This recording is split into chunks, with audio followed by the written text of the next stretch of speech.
Kisah kita dimulai jauh di masa depan, tahun 2121, di dunia yang sudah tidak sebaik dulu. Setelah perang nuklir menghancurkan planet ini, umat manusia bertahan hidup di kota-kota berbenteng, satu-satunya tempat aman yang tersisa. Di sanalah kita bertemu dengan karakter utama kita yang sedang ngebut di jalanan dengan sepedanya ketika, tiba-tiba, makhluk raksasa muncul. Meninggalkan kota-kota aman ini pada dasarnya adalah tiket sekali jalan menuju kehancuran bagi siapapun yang tidak sekuat baja. Namun, pahlawan kita terus berjalan tanpa menunjukkan rasa takut. Dunia luar benar-benar hancur oleh energi nuklir dan sekarang menjadi tempat yang cukup aneh. Tiba-tiba, belalang sembah mutan raksasa menghilang di antara bangunan, mengamati teman kita. Serangga ini telah bermutasi menjadi monster nuklir, mimpi buruk sejati umat manusia. Makhluk itu tidak membuang waktu dan langsung menyerbu MC kita, siap mencabik-cabiknya dengan cakarnya. Tanpa berpikir panjang, pria itu melompat dari sepedanya dan mengeluarkan pedang yang tampak menyeramkan, bersinar dengan energi ungu yang sangat mencurigakan. Dia kemudian terbang menuju monster nuklir, benar-benar siap untuk pertarungan yang akan terjadi. Pria muda itu menyesuaikan diri di udara, membidik langsung ke tengah monster besar itu.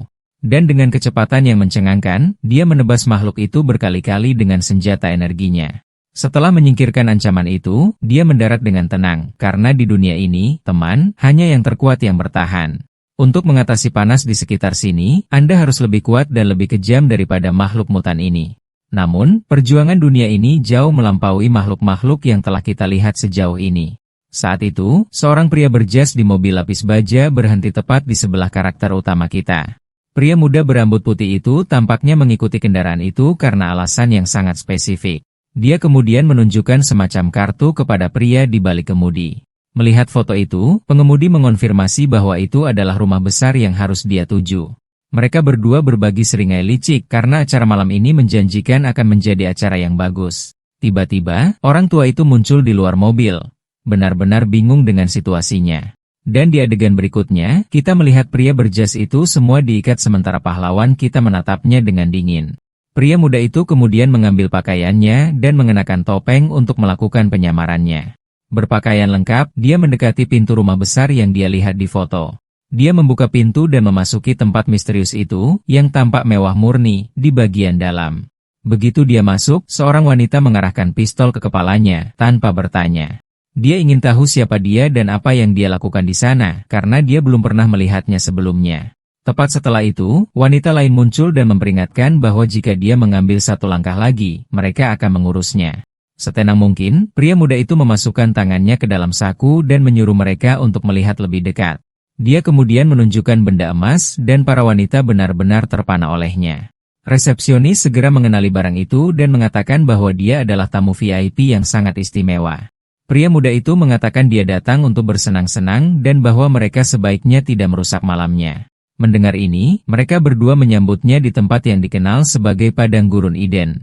Salah satu wanita kemudian menggunakan kartu untuk membuka lorong dan membimbingnya ke dalam. Mereka berdua membungkuk dan mengucapkan selamat berkunjung. Pria bertopeng itu kemudian berjalan sendirian di lorong gelap menuju pintu raksasa. Pintu ganda yang sangat besar mulai terbuka, mengungkapkan apa yang ada di dalamnya. Yang disebut Padang Gurun Iden ini sebenarnya adalah klub rahasia yang menjadi cukup terkenal baru-baru ini. Kerumunan yang nongkrong di sini adalah orang penting regional atau seseorang yang sangat kaya. Dan yang menarik semua orang kuat ini adalah layanan khusus yang ditawarkan di tempat itu. Semua tamu berkumpul, melihat ke panggung, tempat seorang gadis muncul. Seorang pembawa acara menyambut mereka dan tetap nyata di sini. Satu-satunya hal yang penting adalah uang. Dengan senyum sinis, dia berjanji bahwa dengan uang, mereka akan memiliki waktu dalam hidup mereka. Dia menarik kembali tirai, menunjukkan apa yang tersembunyi di baliknya. Pembawa acara mengumumkan dimulainya lelang, dan beberapa gadis dibawa ke atas panggung untuk para penonton. Produk, seperti yang mereka sebut, dipilih sendiri dan menjanjikan pengalaman unik bagi para pembeli. Pembawa acara kemudian mendorong para tamu untuk menghabiskan uang mereka tanpa berpikir dua kali. Ya. Layanan khusus rumah adalah lelang ilegal yang melibatkan orang. Tapi percayalah, lubang kelinci itu jauh lebih dalam dari itu. Sementara itu, seorang wanita dengan rambut putih mendekati pahlawan kita dan bertanya mengapa dia sendirian. Dia kemudian bertanya apakah dia tidak tertarik dengan produk yang ditampilkan di atas panggung. Dengan tatapan jijik, pria muda itu mengatakan itu membosankan dan bertanya apakah ada sesuatu yang lebih menarik. Wanita itu tersenyum dan mengatakan dia adalah pria dengan selera, dan bahwa untuk mendapatkan akses ke sesuatu yang lebih baik, dia perlu memenuhi syarat. Tanpa sepatah kata pun, dia menunjukkan padanya benda emas yang dia gunakan untuk masuk. Wanita itu terkejut ketika dia melihatnya, dan pria muda itu bertanya apakah itu cukup sebagai kualifikasi. Dia meminta maaf sebesar-besarnya karena tidak mengenali statusnya dan mengundangnya untuk mengikutinya. Keduanya kemudian menaiki tangga, meninggalkan kerumunan di belakang, yang melanjutkan lelang. Wanita itu kemudian membawa MC kita ke kamar pribadi, membuka pintu untuknya. Pria bertopeng itu masuk dan menemukan dirinya di kamar mewah dengan tempat tidur raksasa di tengah. Di tempat tidur, seorang gadis dengan rambut merah muda memperkenalkan dirinya sebagai Xiao Mei dan mengatakan dia berusia 18 tahun. Wanita berambut menyajikan gadis itu sebagai barang berkualitas tinggi dan meminta pendapatnya. Dengan sedikit seringai, pahlawan kita menjawab bahwa dia sama sekali tidak buruk. Pengawal itu kemudian mengucapkan selamat tinggal, dan menyuruhnya untuk menikmati waktu pribadinya dengan gadis itu. MC berpikir dalam hati bahwa dia akhirnya menemukan produk tingkat atas. Xiao Mei menawarkan dirinya kepadanya, mengatakan bahwa mulai sekarang, dia adalah hewan peliharaan eksklusifnya. Dia kemudian mendekatinya dan bertanya tentang apa pembicaraan semacam itu. Gadis berambut merah muda itu memanggilnya nakal, dan bertanya mengapa dia masih berpura-pura bodoh. Pria muda itu kemudian membungkuk di atas tempat tidur, bermain bersama dengan permainannya. Berbaring, dia mengatakan dia semua siap untuk memulai permainan. Dia tiba-tiba bangkit dan mengatakan dia menemukan semuanya terlalu polos dan membosankan.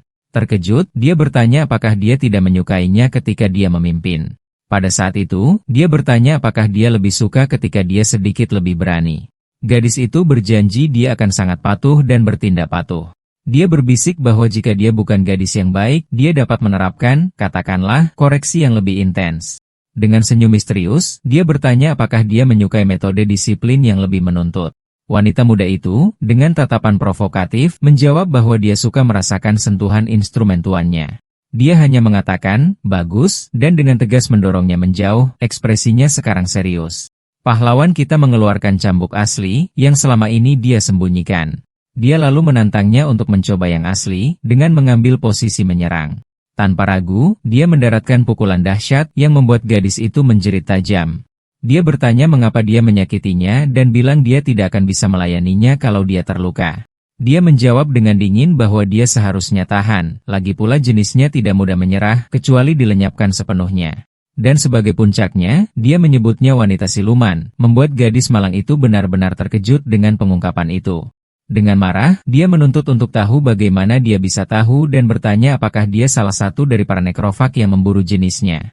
Pemuda itu lalu merobek penyamarannya, memperlihatkan tampilan pemburunya yang sebenarnya. Dia mengejeknya, mengatakan bahwa dia adalah anggota premium, dan bahwa aroma serta suhu tubuhnya membongkar penyamarannya. Dia mengubah taktik di tempat, dan dengan manis serta menggoda, mengatakan bahwa karena dia adalah tamu penting, dia akan melayaninya dengan sangat baik.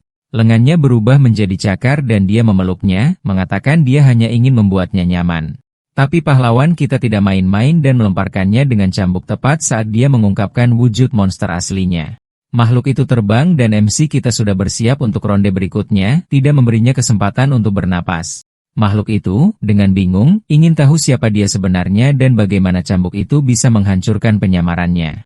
Dia mengamatinya dan berpikir, ya ampun, orang ini memiliki semua ciri-ciri seorang nekrofag pemula.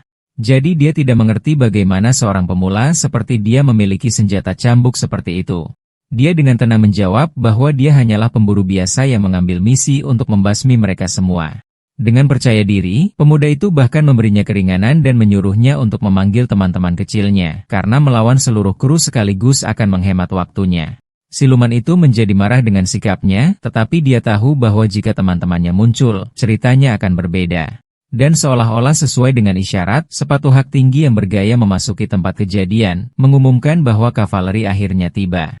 Para karyawan klub muncul, mengungkapkan bahwa mereka juga adalah wanita siluman yang menyamar. Salah satu dari mereka, yang mengenakan penutup mata, berkomentar bahwa dia pikir dia akan menjadi orang yang sulit untuk ditaklukkan, tetapi, pada akhirnya, dia hanyalah seorang anak kecil.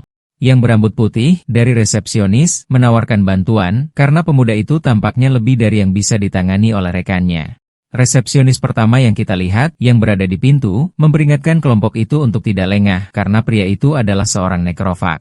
Sedangkan untuk makhluk merah muda, yang dipanggil Xiao Mei, dia bertransformasi lebih jauh dan memperingatkan bahwa hanya menggunakan cakar tidak akan berguna melawan pemburu yang siap seperti dia. Dia kemudian membual, mengatakan bahwa para nekrofag lain yang mencoba peruntungan sebelumnya bahkan tidak memiliki kesempatan. Binatang buas lain, dengan semacam aura, mencibir bahwa dia sendirian dan tampak seperti pemula yang tersesat. Mereka setuju untuk menyelesaikan ini dengan cepat karena ada pesta besar orang yang menunggu mereka di luar. Kemudian seluruh pasukan menyerbu pahlawan kita bersama-sama, berteriak agar dia pergi menemui penciptanya. Pahlawan kita menghadapi 5 monster raksasa itu dan dengan tenang, mengatakan bahwa mereka menyerang sekaligus hanya akan membuat pekerjaannya lebih mudah. Dan begitu saja, dia mengeluarkan jimat yang mulai bersinar dengan energi emas yang kuat. Pemuda itu kemudian mengaktifkan benda misterius itu, bersiap untuk melepaskan kemampuan jahat pada makhluk-makhluk itu. Energi jimat, yang sekarang mengalir biru, disalurkan langsung ke cambuknya, yang mulai bersinar dengan intens. Dan kemudian dia melepaskan serangan listrik dahsyat yang mengenai kelima monster itu sekaligus, menggoreng semua orang. Salah satu dari mereka terbang dan babak belur, bertanya-tanya bagaimana seorang pemburu sederhana dapat menggunakan kemampuan khusus setingkat ini. Terbaring di tanah dan benar-benar terpukul, makhluk merah muda itu mengakui bahwa, pada akhirnya, dia meremehkan pria itu dan membuat kesalahan besar. Pahlawan kita berdiri tegak, hanya mengawasi musuh-musuhnya tergeletak di lantai, tanpa kesempatan untuk melanjutkan pertarungan. Dia kemudian menjelaskan bahwa itu bukan kemampuan spesialnya sendiri, tetapi kekuatan dari benda sihir yang terlalu kuat. Pemuda itu berkomentar bahwa itu sepadan dengan menghabiskan jimat petir mahal seperti itu untuk melenyapkan 5 musuh sekaligus. Tiba-tiba, pemburu lain memasuki ruangan dan mulutnya ternganga melihat pemandangan itu. Semua makhluk dikalahkan di lantai. Pria itu dan kelompoknya keluar dari sana, berteriak ketakutan bahwa ada binatang buas, wanita yang sedang makan camilan para klien. Ternyata 5 hama ini memikat orang ke sana dengan janji layanan khusus. Di balik layar, mereka juga melahap beberapa klien yang pergi ke sana untuk mencari kesenangan.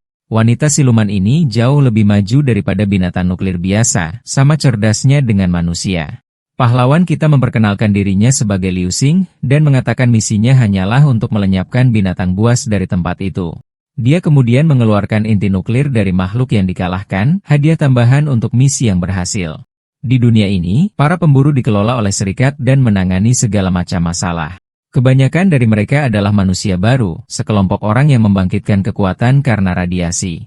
Selain memiliki atribut fisik mereka yang ditingkatkan, mereka juga dapat membangkitkan kekuatan super. Lucin menegaskan bahwa dia adalah manusia baru, tetapi kemampuan spesialnya sangat berbeda.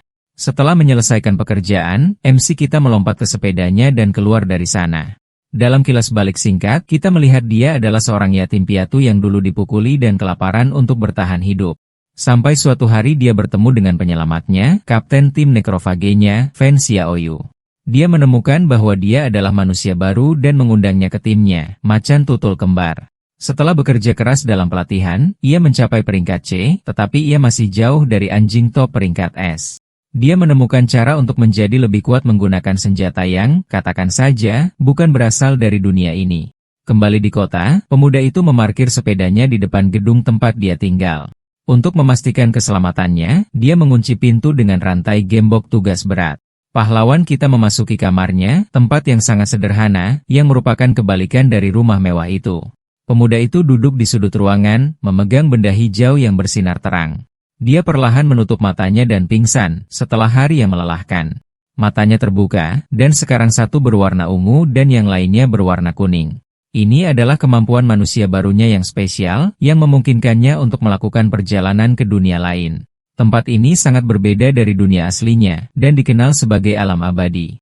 Tidak seperti kiamat, di dunia aneh ini, adalah mungkin untuk mengembangkan keabadian. Seorang gadis kecil mengambang muncul dan bertanya apakah ketua sekte ini akhirnya bangun. Pahlawan kita, sekarang dengan pakaian berbeda, mengatakan misi itu berhasil dan bahwa dia mengumpulkan banyak materi. Dia ingat bahwa suatu saat dia tidur di padang pasir, dan berikutnya, dia bangun di tempat gila ini. Meskipun dia pernah bepergian ke sini sebelumnya, dia masih menganggap semua ini agak tidak dapat dipercaya. Untuk menjelaskan bagaimana semua kekacauan ini dimulai, dia perlu kembali beberapa bulan ke masa lalu. Adegan kemudian membawa kita ke tempat gelap dengan tumpukan orang yang telah menendang ember di bawah langit merah. Pada hari itu, dia tertidur di rumahnya, seperti biasa, tidak menyadari apa yang menantinya. Tetapi ketika dia membuka matanya lagi, dia menemukan dirinya di tempat yang tampak aneh dan bertanya-tanya di mana dia berada. Pada saat itulah Liu Xing menyadari bahwa dia telah dipindahkan ke dunia lain yang sama sekali berbeda. Awalnya, dia mengira dia hanya mengalami mimpi buruk tentang semua yang dilihatnya di sekitarnya. Tetapi bau mayat yang kuat begitu nyata sehingga membuatnya mual. Yang mengejutkannya, gelang pemburunya ikut serta dan masih berfungsi dengan sempurna. Namun, pada saat berikutnya, sesuatu yang lebih aneh muncul tepat di depannya. Dia melihat sebuah bangunan kuno mengambang yang ditutupi paku aneh, pemandangan yang benar-benar dunia lain. Pada saat itu, sakit kepala yang tajam menghantamnya, dan ingatan tentang pemilik asli tubuh itu mulai muncul. Dia menemukan bahwa energi spiritual dunia ini habis dan digantikan oleh energi jahat. Dengan itu, berbagai iblis dan monster mulai memburu orang, meninggalkan jejak kehancuran. Dan metode para kultivator yang tersisa bahkan lebih jahat untuk mempertahankan kekuatan mereka. Mantan pemilik tubuh ini adalah murid sekte Ascension, dan tugasnya adalah menggali harta karun. Orang-orang biasa tidak bisa melawan para kultivator, jadi yang bisa mereka lakukan hanyalah patuh. Master Seks Kenaikan tampaknya adalah pria yang benar yang melindungi tanahnya. Tetapi pada kenyataannya, dia melihat murid-muridnya sebagai ternak untuk kultivasi dan kekuatannya sendiri. Sang guru akan mengekstrak jiwa para pengikutnya dan bahkan menyebut tindakan ini sebagai berkah bagi mereka. Beberapa murid dengan bakat yang lebih tinggi untuk berkultivasi menjadi bahan untuk membuat pil kenaikan. Dengan demikian, banyak murid dikorbankan dan tubuh mereka begitu saja dibuang di padang pasir. Terkejut, dia bertanya-tanya apakah ini cara berkultivasi di dunia ini dan mengerti bahwa dia bereinkarnasi ke dalam tubuh orang lain. Tiba-tiba, sakit kepalanya kembali, dan dia bertanya-tanya apakah lebih banyak ingatan akan datang. Dalam sebuah ingatan, seorang tetua memberitahu Liu Xing muda bahwa di masa lalu, ada banyak sekali kultivator master. Saat itu, praktisi yang kuat sama umumnya dengan awan di langit. Para kultivator hari ini tidak lebih dari sekadar murid di masa lalu. Master sekte era itu sangat luar biasa sehingga Raja Iblis pun datang untuk belajar darinya. Tetapi masa-masa indah berakhir, dan suatu hari, energi spiritual habis, dan langit praktis runtuh. Untuk melestarikan sekte, Master saat itu menggunakan teknik rahasia dan terlarang.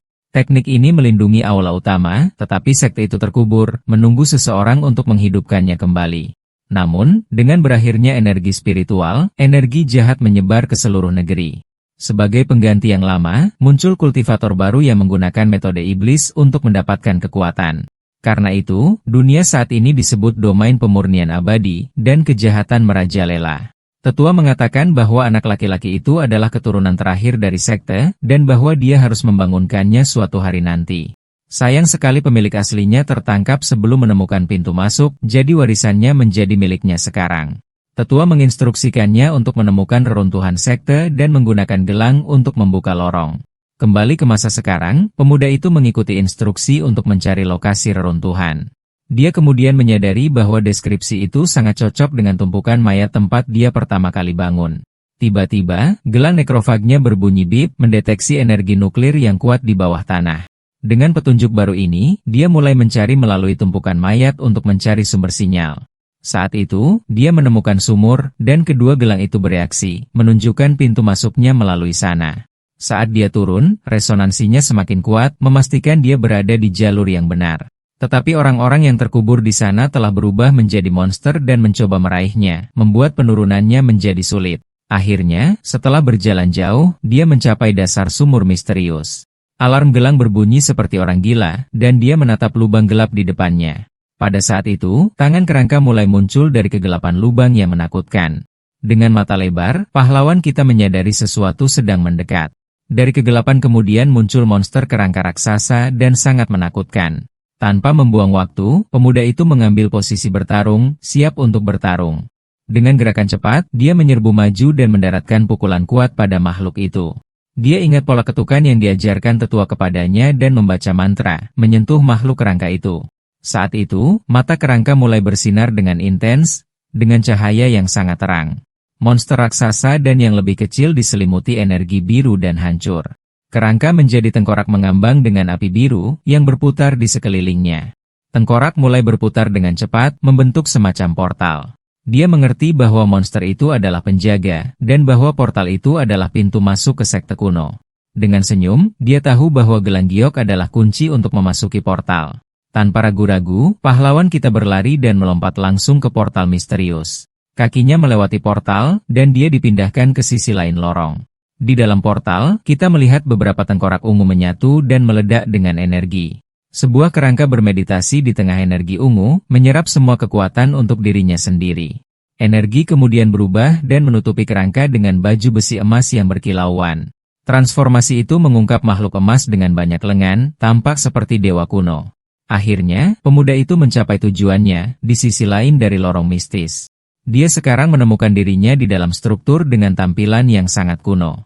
Anak kita telah membaca tentang dunia kultivasi, tetapi melihatnya dengan matanya sendiri jauh lebih mengejutkan. Tiba-tiba, gelangnya mulai bersinar dengan lampu merah, dan dia bertanya-tanya apa yang terjadi. Kemudian, energi merah keluar dari tangannya dan mengalir menuju bangunan besar di depannya. Energi itu kemudian berubah menjadi gadis kecil mengambang yang dia temui sebelumnya. Makhluk kecil itu kemudian meluncurkan gelombang energi emas ke arah pahlawan kita. Energi itu sepenuhnya menyelimuti tubuh MC kita, yang berdiri diam. Gadis itu memanggilnya Master Sekte dan mengatakan bahwa dia menyelamatkan sekte kafir dan bumi. Bingung, dia bertanya mengapa dia memanggilnya begitu, dan dia mengatakan dia akan menjelaskan situasinya. Dia menjelaskan bahwa dia adalah roh formasi sekte, dan bahwa sebagian dari dirinya disegel di gelang. Di zaman keemasan, Master Sekte kuno menciptakan metode kultivasi yang mencampurkan abadi dan iblis. Tetapi energi jahat merusak binatang buas dan kultivator, yang kehilangan kendali dan menyerang. Pada saat kritis, Master Sekte harus turun tangan untuk menyelamatkan semua orang dari kekacauan. Hanya dengan 2 gerakan, dia menggunakan mantra pembersihan spiritual ini untuk membalikkan keadaan. Dia menggunakan teknik memecah kata suci untuk mengakhiri ancaman. Dengan itu, patung emas raksasa itu menghancurkan musuh dengan pukulan dahsyat dan eksplosif. Gerakan pertama dari teknik itu adalah cahaya jalan yang benar, yang menghapus sebagian besar iblis. Gerakan kedua menggunakan iblis itu sendiri untuk membersihkan mereka yang selamat dari gelombang pertama. Dengan perintah, dia memerintahkan Kaisar Iblis Agung untuk menyeret yang lain kembali ke tempat asal mereka. Dan hanya dengan 2 serangan itu, dia hampir memusnahkan seluruh gelombang pertama iblis jahat. Bahkan menjadi sangat kuat, dia tidak bisa menangani jumlah musuh yang tidak masuk akal. Pada akhirnya, Master Sekte tidak punya pilihan selain menyegel lembah pemurnian abadi. Untuk melakukan ini, dia mengorbankan jiwa dan darahnya sendiri, mengaktifkan formasi yang menyegel seluruh sekte. Dengan demikian, aula utama disegel di bawah tanah dengan jiwa para murid yang tertidur di dalamnya. Nenek moyang pemilik asli tubuh sedang dalam misi dan tidak dapat kembali tepat waktu. Dia menerima dekret Master Sekte untuk bertahan hidup dan, suatu hari, menghidupkan kembali lembah abadi. Sekarang Liu Jing telah membangunkan abadi kecil, dia secara alami menjadi Master Sekte yang baru. Tapi, untuk menghidupkan kembali sekte, dia perlu mengumpulkan energi spiritual yang tidak mungkin di dunia ini. Untungnya, reaksi dari gelang nekrofagnya memberinya ide yang sangat berani untuk memecahkan masalah ini. Dia berteori bahwa energi nuklir dan energi spiritual dapat dipertukarkan dalam beberapa cara. Pemuda itu kemudian bertanya-tanya apakah dia bisa membawa kristal nuklir ke dunia ini dan apakah dia bisa kembali. Peri kecil bertanya apakah dia baik-baik saja. Dia bilang dia lelah dan meminta tempat untuk beristirahat dan dia membimbingnya ke sebuah ruangan. Sebelum tidur, dia meminta peri kecil untuk melindunginya dan dia menerima perintah itu. Di tempat yang aman, dia akhirnya tertidur setelah begitu banyak ketegangan. Tiba-tiba, matanya terbuka lagi dengan warna kuning dan ungu seperti biasa. Setelah bangun, dia menyadari dia telah kembali ke dunia asalnya, dan gelang giok itu ikut bersamanya. Dengan ini, dia sampai pada 2 kesimpulan. Dia dapat melakukan perjalanan antar dunia dengan tidur, dan dia dapat membawa benda-benda bersamanya. Jadi dia menguji teorinya dengan memegang kristal nuklir dan mencoba membawanya ke dunia lain. Segera setelah itu, asumsinya terkonfirmasi, dan dia menunjukkan kristal itu kepada peri kecil. Seperti yang diharapkan, dia bisa membawa apapun yang dia sentuh ke dunia kultivasi. Dengan energi ini, dia berkata mereka dapat mengaktifkan artefak seks yang paling penting, kuali kelahiran kembali. Lantai terbuka, dan lingkaran sihir besar memanggil kuali kehidupan untuk mereka. Peri kecil menjelaskan bahwa kuali dapat diaktifkan kembali dengan energi spiritual. Dengan kuali itu, dia dapat menempat tubuh baru untuk jiwa para murid yang disegel. Pahlawan kita kemudian memerintahkan mereka untuk mengaktifkan kuali untuk membawa salah satu murid kembali. Peri kecil mengatakan bahwa keberuntungannya akan menentukan murid mana yang kembali, dan pemuda itu merasa itu menarik. Dia tidak mengerti apa yang dia maksud, tetapi ingat dia perlu memperingatkannya tentang sesuatu yang penting. Pada saat itu, seekor phoenix api muncul dari rune dingin, dan tubuh murid itu hampir siap. Makhluk api itu kemudian terbang ke arahnya, dan peri kecil memperingatkannya untuk berhati-hati. Pahlawan kita terkesan dengan kecepatan phoenix api dan bersiap untuk dampaknya. Tanpa rasa takut, dia mengulurkan tangannya dan berhasil menangkap makhluk menyala yang mendekat. Dia kemudian meraih leher murid baru itu, yang dilalap api dan memiliki sayap hitam. Wanita itu memiliki penampilan gelap dan menatap kepala sekte dengan tatapan yang sangat mengintimidasi. Tubuhnya ditutupi dengan tanda api, dan dia tampaknya memiliki kekuatan tersembunyi yang besar. Murid itu bertanya bagaimana dia tidak takut apinya dan bertanya siapa dia sebenarnya. Dia kemudian melihat gelang giok di tangannya dan terkejut, bertanya-tanya siapa dia.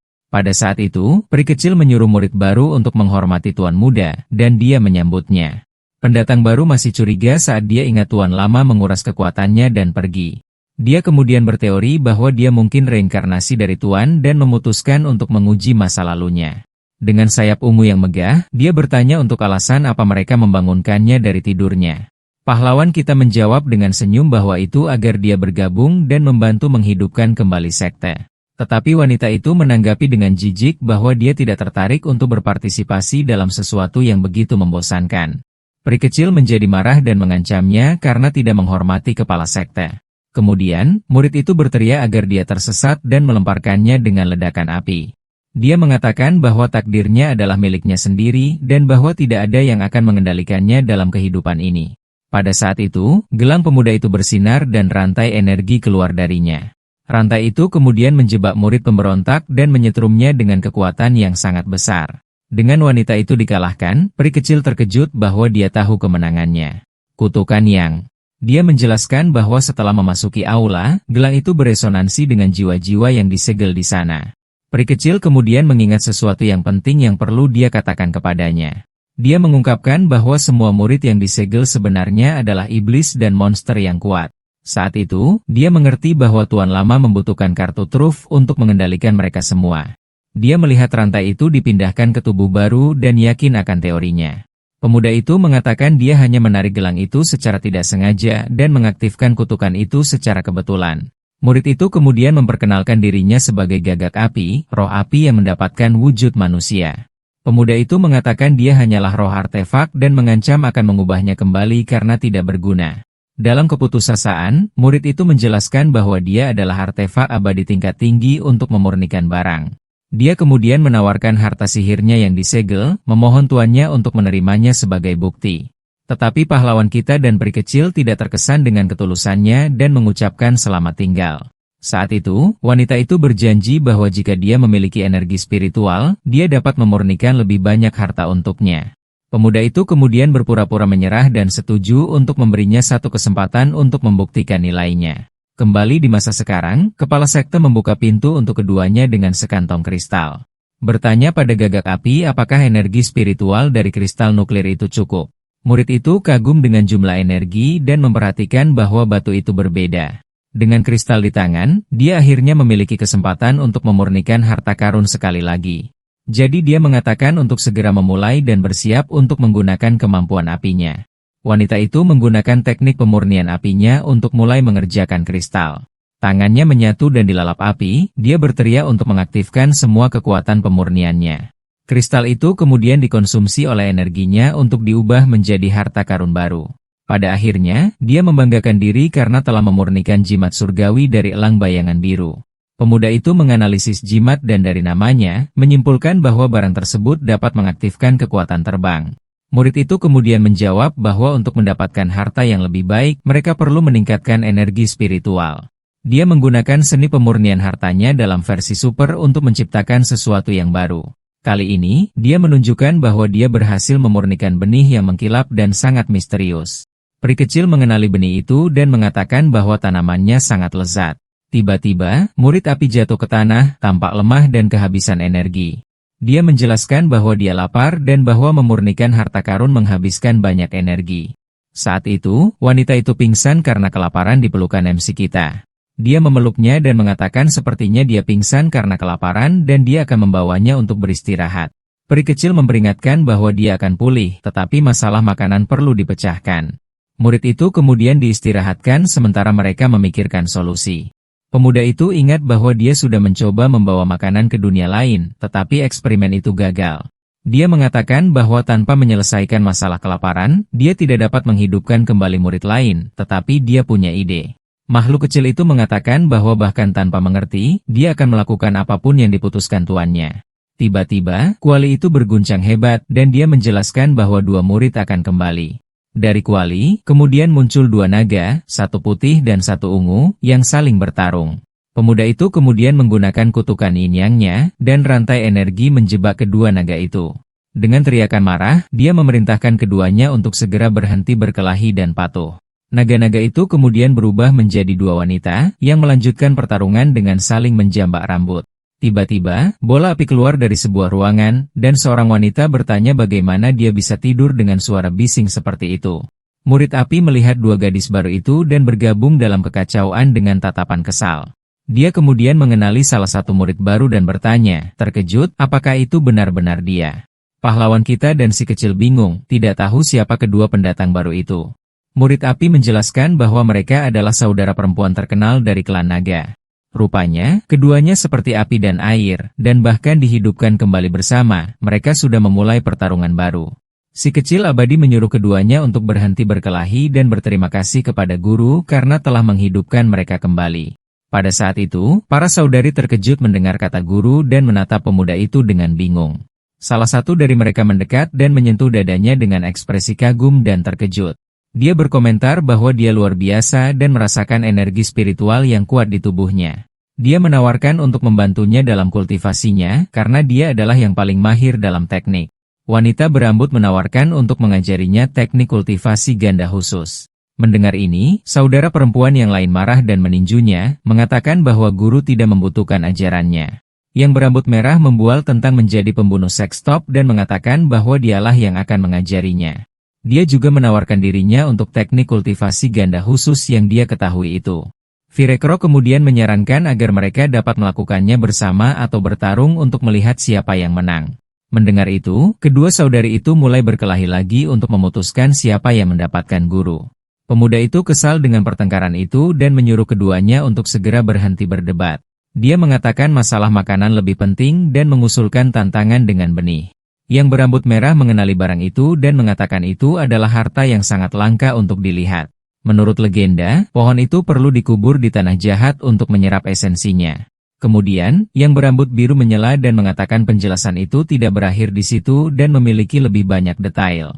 Tanaman itu membutuhkan energi spiritual dan jahat untuk tumbuh, dan itulah mengapa sangat langka.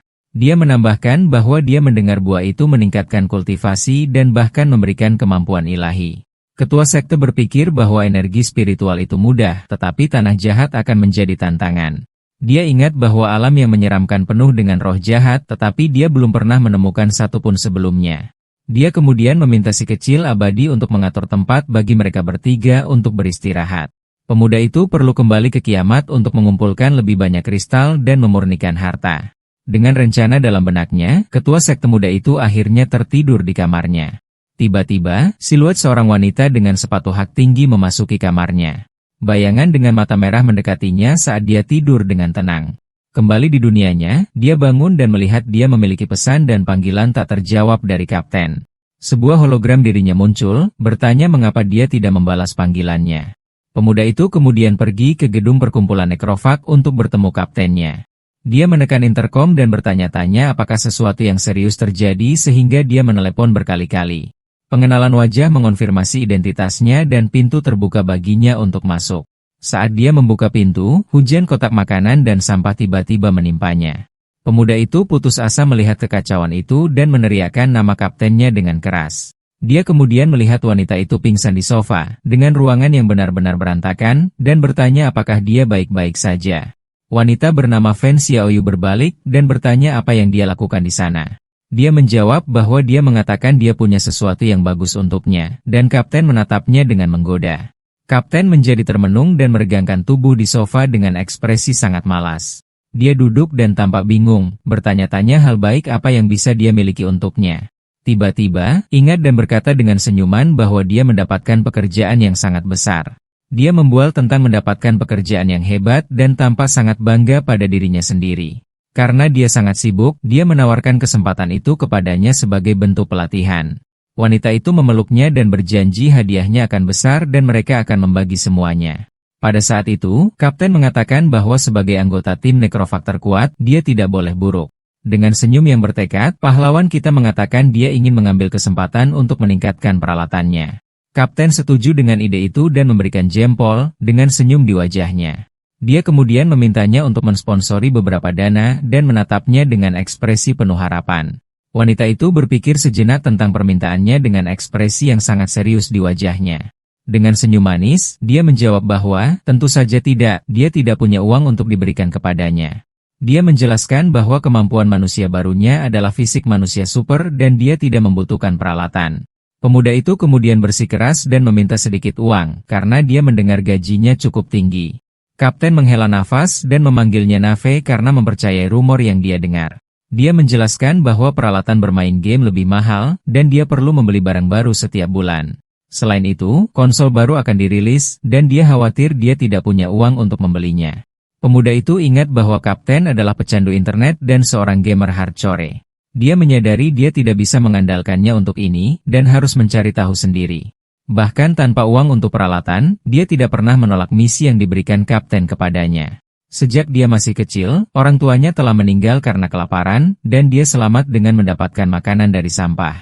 Dia ditangkap oleh geng wabah karat selama perang wilayah.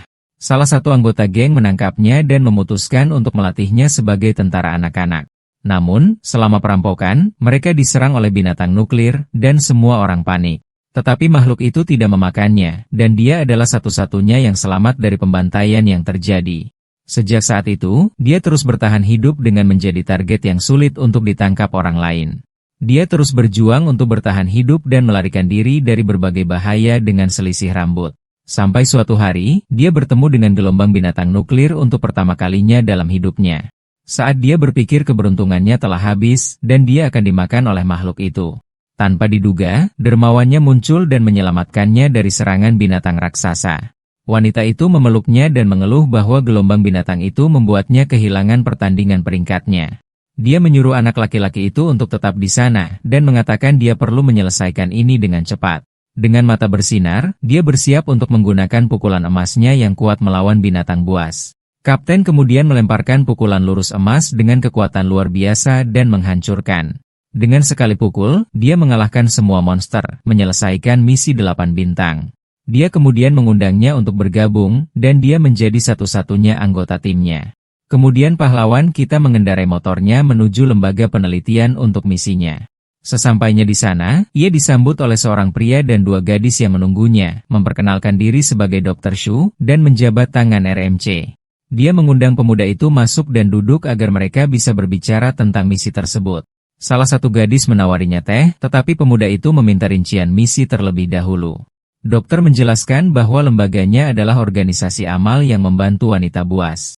Dia mengatakan bahwa, dalam 5 tahun terakhir, mereka telah menampung dan menyelamatkan ratusan wanita buas. Ilmuwan itu percaya bahwa prasangka terhadap mereka tidak adil, dan mereka pantas mendapatkan rumah. Untuk menghilangkan prasangka tersebut, mereka meneliti cara menghilangkan gen binatang dan mengubahnya. Ilmuwan itu mengungkapkan bahwa lembaga tersebut menghadapi masalah besar dengan binatang nuklir. Oleh karena itu, mereka perlu mempekerjakan seorang nekrofag untuk menangani makhluk yang mengganggu mereka. Tiba-tiba, getaran kuat mengguncang bangunan, dan semua orang terkejut dengan situasi tersebut. Dr. Shu berteriak bahwa itu pasti Tetin lagi dengan ekspresi panik. Kemudian pahlawan kita menyuruh semua orang untuk tetap di sana dan bergegas keluar untuk melihat apa yang terjadi. Di luar, 2 penjaga menembaki sesuatu dan berteriak bahwa peluru itu sama sekali tidak berguna. Pemuda itu kemudian menyelam ke tanah untuk berlindung, dan terkejut dengan apa yang dilihatnya. Seekor ular raksasa dengan mata merah muncul, dan dia menyadari bahwa kapten benar-benar menipunya. Dia memperingatkan bahwa sisik ular itu sangat tebal, dan menembak hanya akan membuatnya semakin kesal. Makhluk itu kemudian mengeluarkan jeritan sonik, dan pemuda itu memutuskan dia perlu memancingnya pergi. Dia kemudian mendekati salah satu penjaga dan meminta untuk meminjam granat untuk rencananya. Para penjaga terkejut dengan keberaniannya dan bertanya-tanya apakah dia benar-benar seorang nekrofag. Tanpa membuang waktu, pemuda itu melemparkan granat ke arah mulut ular raksasa itu. Granat itu meledak tepat di mulut makhluk itu, menyebabkan kerusakan yang cukup besar dan membuatnya jengkel. Dia kemudian naik motornya dan menarik perhatian ular itu sehingga ia akan mengikutinya. Ular raksasa itu mengaum dengan marah, mulutnya penuh dengan energi biru. Dengan itu, makhluk itu mengikutinya menjauh dari lembaga penelitian. Di atas motornya, dia terus melemparkan granat yang meledak di tubuh binatang itu.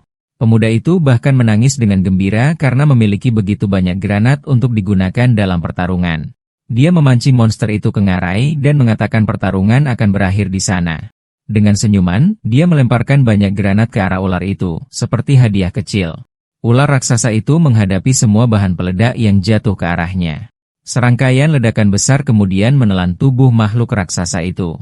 Setelah asap menghilang, dia bersiap untuk menggunakan serangan listrik. Dia kemudian melompat ke udara dan melepaskan tebasan petir biru yang dahsyat. Serangan listrik itu mengenai ular raksasa itu tepat sasaran, menyebabkan banyak kerusakan. Pada saat itu, pemuda itu mengamati makhluk itu dan menyadari bahwa metode serangannya dapat diandalkan. Luka di tubuh monster itu mulai bersinar dengan cahaya hijau yang aneh. Yang mengejutkannya, luka binatang itu mulai sembuh dengan sangat cepat. Dia terkejut dengan kemampuan regenerasi makhluk itu yang luar biasa. Ular raksasa itu meraung kesakitan tetapi bersiap untuk serangan baru. Makhluk itu meludahkan cairan beracun berwarna hijau dari mulutnya. Pemuda itu menjadi marah dan mengeluh bahwa ia menggunakan racun, taktik kotor. Saat itu, racun ular itu melelehkan semua yang disentuhnya dan berubah menjadi genangan asam. Motor RMC hancur total oleh asam makhluk itu. Dia kemudian menyadari itu bukan racun, tetapi asam pekat dan berduka atas motornya. Pemuda itu kemudian terbang ke langit dan menghadapi ular raksasa itu, siap untuk serangan balik. Untungnya, dia masih memiliki kartu truf, jimat elang yang dia dapatkan sebelumnya. Demi motor kesayangannya, dia bersumpah akan membalas dendam pada makhluk yang menghancurkannya. Dengan kekuatan jimat itu, dia terbang dengan cepat dan berjanji untuk mendapatkan lebih banyak kristal darinya. Dia kemudian menyelimuti dirinya dengan energi biru dan bersiap untuk serangan yang kuat. Beberapa tebasan energi mengenai tubuh ular raksasa itu, menyebabkan banyak kerusakan. Makhluk itu merasakan luka dan tubuhnya perlahan mulai hancur. Dia berkomentar bahwa ular itu lebih keras dari berlian, tetapi sekarang semuanya sudah berakhir. Pemuda itu kemudian mendarat di tanah dan mengamati kristal nuklir binatang buas yang telah dikalahkan itu. Tiba-tiba, dia melihat mata makhluk itu menangis dan terkejut. Gelangnya kemudian bersinar dengan cahaya biru yang sangat intens dan misterius. Saat itu, ular itu berubah menjadi seorang wanita dengan ekor ular dan rambut biru. Dengan penglihatan yang ditingkatkan, ia dapat menganalisis situasi dengan lebih jelas.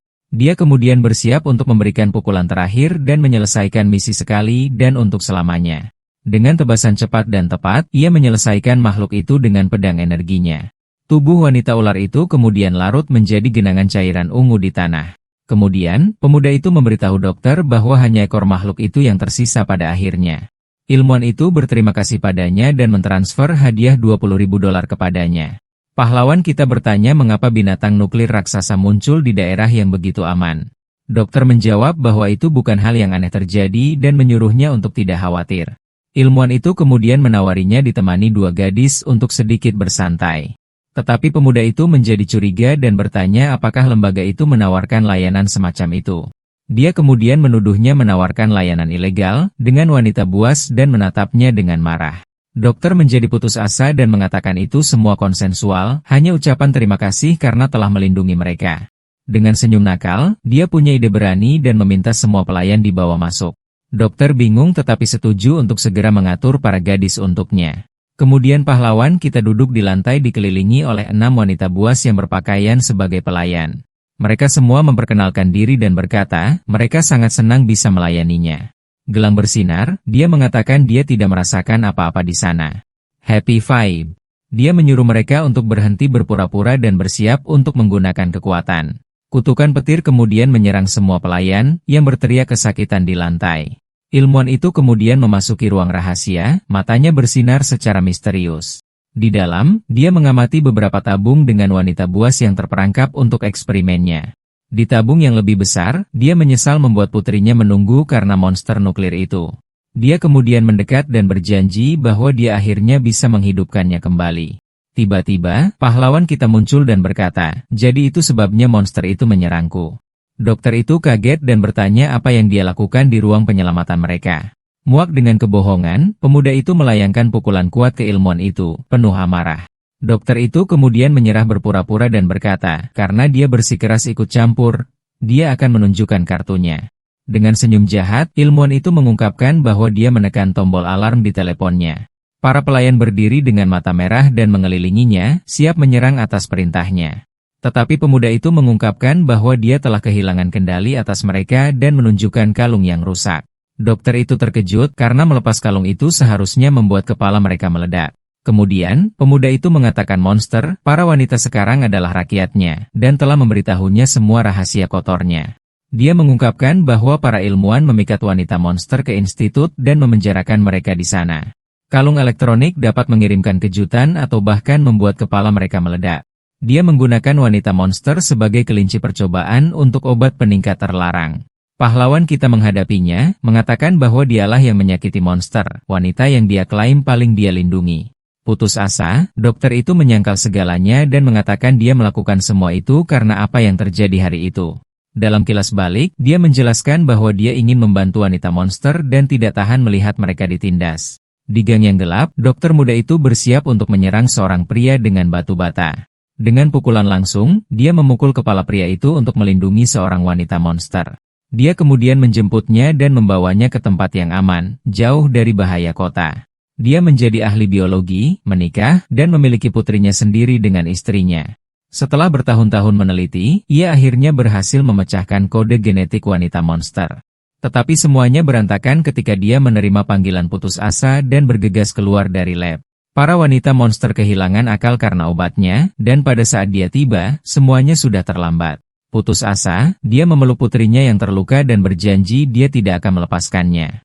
Sejak saat itu, penelitiannya menjadi tentang menyelamatkan putrinya, bukan lagi tentang membantu wanita monster. Untuk membayar biaya penunjang hidupnya, ia bersekutu dengan organisasi bawah tanah. Dia kemudian mulai mengekstrak bahan dari monster, wanita untuk memproduksi obat-obatan, dan penambah. Obat-obatan itu dijual di pasar gelap dan dia akhirnya menjadi hal yang paling dia benci. Tetapi dia akhirnya menemukan cara untuk menyelamatkannya melalui fusi gen. Metodenya sederhana, tetapi menemukan wanita monster yang kompatibel secara genetik hampir tidak mungkin. Dia kemudian ingat bahwa wanita ular putih itu melarikan diri dan menjatuhkan banyak barangnya. Kompatibilitas genetik wanita ular itu adalah 99%. Tepat ketika dia akan memulai fusi, ular titan raksasa itu muncul dan mengacaukan segalanya. Proses fusi panjang dan tidak boleh ada kesalahan, jadi dia perlu menyingkirkan ular itu terlebih dahulu. Sekarang pahlawan kita telah mengalahkan makhluk itu, dia akhirnya dapat memulai fusi dan menghidupkan kembali putrinya. Dengan senyum jahat, dokter itu memerintahkan fusi gen untuk dimulai melalui teleponnya, dan sistem mengonfirmasi proses telah dimulai. Di dalam lab, ilmuwan itu mengungkapkan bahwa fusi genetik telah dimulai dan tidak dapat dihentikan lagi. Jadi MC berteriak kepada teman-temannya untuk menyelamatkan anak-anak sebelum tenaga hidup mereka benar-benar terkuras. Dia menjelaskan bahwa menghancurkan sumber daya sekarang hanya akan memperburuk keadaan, jadi satu-satunya hal yang dapat dilakukan adalah menunggu. Tiba-tiba, pahlawan kita lengah oleh sesuatu yang tak terduga yang terjadi tepat di depannya dan bertanya-tanya apa yang terjadi. Melihat ke dalam kapsul, dia melihat bahwa kedua lengan itu tampaknya mulai terhubung bersama. Pada saat itu, tubuh kedua wanita muda itu mulai menyatu dengan cara yang aneh saat proses berlangsung. Ilmuwan itu menyaksikan semuanya dengan tatapan puas, tetapi pahlawan kita merasa ada sesuatu yang tidak beres dengan prosedur tersebut. Dengan wajah gadis itu berkerut kesakitan, dan matanya bersinar saat fusi hampir selesai. Segera, prosesnya berjalan sangat salah, dan ilmuwan menyadari itu adalah kasus penolakan genetik. Asap tebal kemudian menyelimuti para gadis dan tubuh mereka. Putus asa, pria dengan jas lab berteriak bahwa jika mereka tidak menghentikan fusi, gadis bernama Ziking akan berubah menjadi monster. Tapi tiba-tiba, langit-langit laboratorium mulai retak. Tepat setelah itu, tangan pucat raksasa menembus langit-langit yang retak. Makhluk besar kemudian muncul dan mulai mencoba mencabut kabel daya utama dari mesin. Melihat ini, protagonis kita memasang seringai percaya diri karena inilah yang ingin dia lakukan. Dia mengatakan dia tidak menghilangkannya, dia hanya memotong ekornya sebelum meninggalkannya. Wanita itu bertanya mengapa dia hanya melakukan itu, dan MC menjawab bahwa dia sudah tahu niat sebenarnya. Cerita dimulai setelah perang nuklir menyebabkan hewan hutan mengalami mutasi aneh. Seekor ular hijau kecil mendekati manusia, diserang, dan untungnya, seorang dokter muda menyelamatkannya. Bertahun-tahun kemudian, gadis kecil yang diselamatkan itu bertemu lagi dengan penyelamatnya, yang telah menjadi peneliti terkenal tahun ini. Dengan ini, ular muda itu mendapat ide untuk membalas kebaikan yang telah ditunjukkan pria itu padanya. Jadi, ular putih itu bergabung dengan temannya, dan keduanya menyelinap ke institut penelitian. Tetapi alih-alih mengejutkan dokter, merekalah yang mendapat kejutan dan jatuh ke dalam perangkap. Gadis berambut hijau itu mencoba melarikan diri, tetapi sudah terlambat karena dia ditangkap oleh para penjaga. Temannya berjuang dengan berani untuk menyelamatkannya tetapi secara tidak sengaja menjatuhkan beberapa produk kimia. Efek gabungan dari racun menyebabkan ular putih bermutasi dan menyerang semua orang. Ketika makhluk itu bangun, dia sudah menghancurkan hutan dan menjadi raksasa dan kuat. Dia pergi ke institut tetapi tidak menyakiti siapapun, berharap dokter akan membantu ular hijau itu. Apa yang tidak dia ketahui adalah bahwa orang yang menempatkan temannya dalam bahaya adalah ilmuwan itu sendiri. Ironisnya, orang yang mempertaruhkan nyawanya untuk menyelamatkan gadis itu sekarang adalah pahlawan kita, dan bukan dermawan yang seharusnya. Ilmuwan itu panik ketika dia melihat monster raksasa itu melepaskan aura amarahnya. Di tempat lain, seorang wanita berambut merah muda bangun, kesal karena seseorang mengetuk pintunya di pagi hari. Setelah membuka pintu, dia disambut oleh seorang gadis kecil berambut hijau yang lucu yang mengatakan halo. Wanita itu bingung, bertanya-tanya dari mana anak ini berasal dan apakah dia berjalan ke tempat yang salah.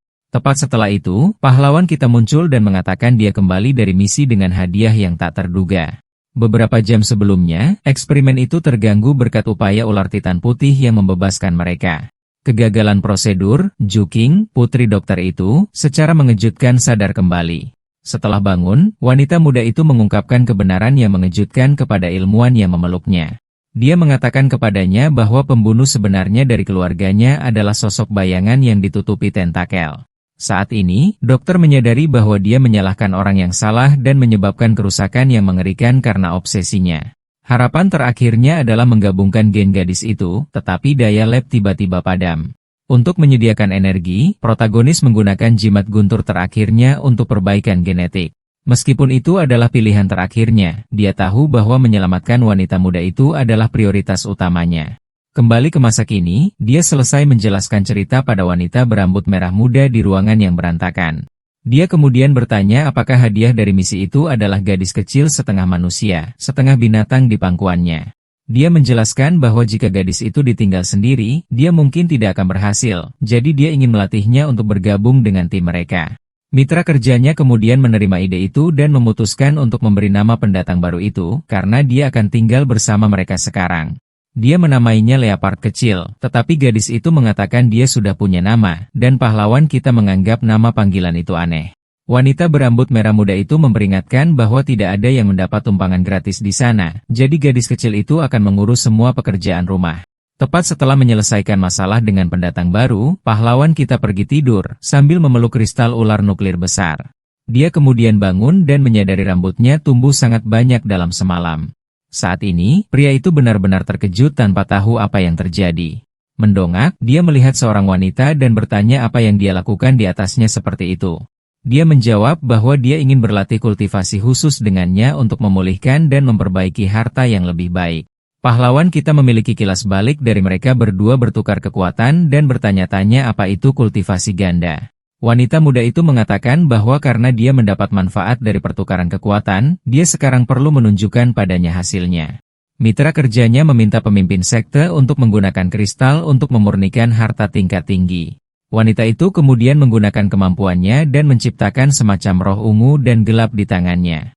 Tiba-tiba, bayangan raksasa muncul di depannya, dan prajurit itu terkejut tidak tahu apa itu. Bayangan itu mengambil bentuk MC, dan wanita itu bertanya-tanya apakah harta itu mengenali tuannya sendiri. Energi ungu kemudian mulai terwujud dan mengalir melalui seluruh lengan kiri pahlawan kita. Energi yang sama naik ke tubuhnya dan berubah menjadi detail melingkar di dadanya. Dia sekarang mengenakan set jubah baru, dan rekannya mengucapkan selamat kepadanya atas pembuatan pakaian baru itu. Dia mengatakan setelan itu menyerap cahaya dan memungkinkan pengguna untuk bergerak tanpa terlihat atau terdeteksi. Tiba-tiba, lihat wanita itu, tampak kelelahan di lantai, meminta pemimpin sekte untuk membiarkannya pergi. Dia mengatakan barang-barangnya bagus, tetapi rekannya mengeluh bahwa proses pembuatannya terlalu melelahkan. Pria itu kemudian menyuruhnya untuk beristirahat dan mengatakan dia akan membawa dua lainnya untuk menggali apa yang disebut tanah jahat itu. Wanita itu kemudian memberikan senyum nakal saat dia melihat pemimpin sektenya berjalan pergi. Di luar, ada lubang di tengah lembah gelap yang sepenuhnya dipenuhi dengan mayat.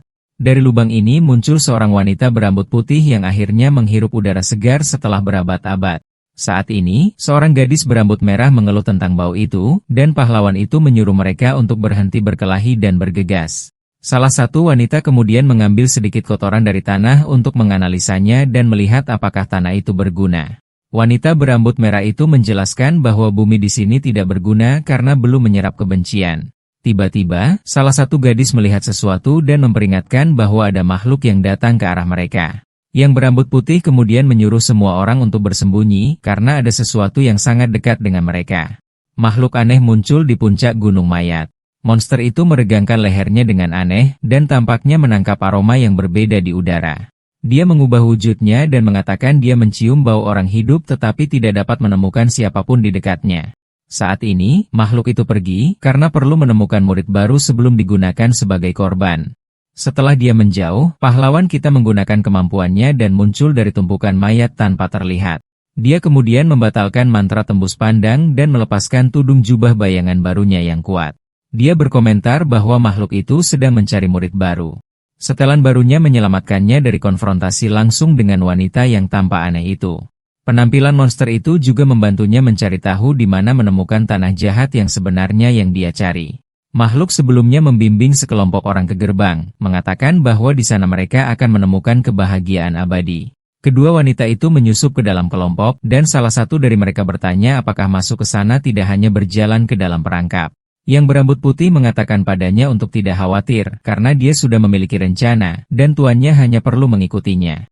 Begitu di dalam, makhluk itu tampaknya mengunci gembok besar. Wanita itu kemudian menyuruh semua orang untuk beristirahat dan menunggu instruksi dari pemimpin sekte. Salah satu gadis menawarkan untuk pergi dengan tuannya, tetapi yang lain mengatakan dia harus berhati-hati jika dia pergi sendiri. Dia mengatakan kepada mereka untuk tidak khawatir karena dia tahu tempat itu dan meminta mereka untuk bertindak segera setelah dia memberi sinyal.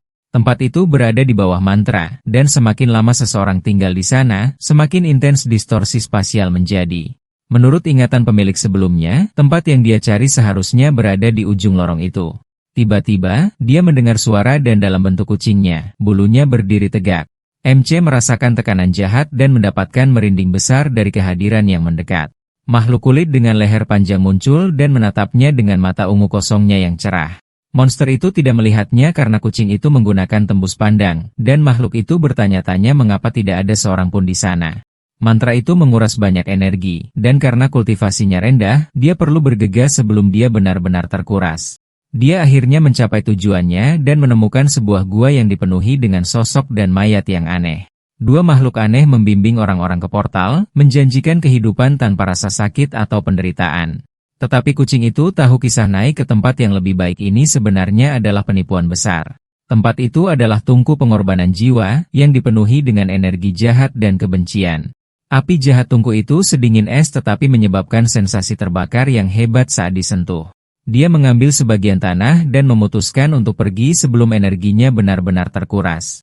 Tiba-tiba, protagonis diselimuti aura ungu dan mulai melayang, tidak mengerti apa yang terjadi.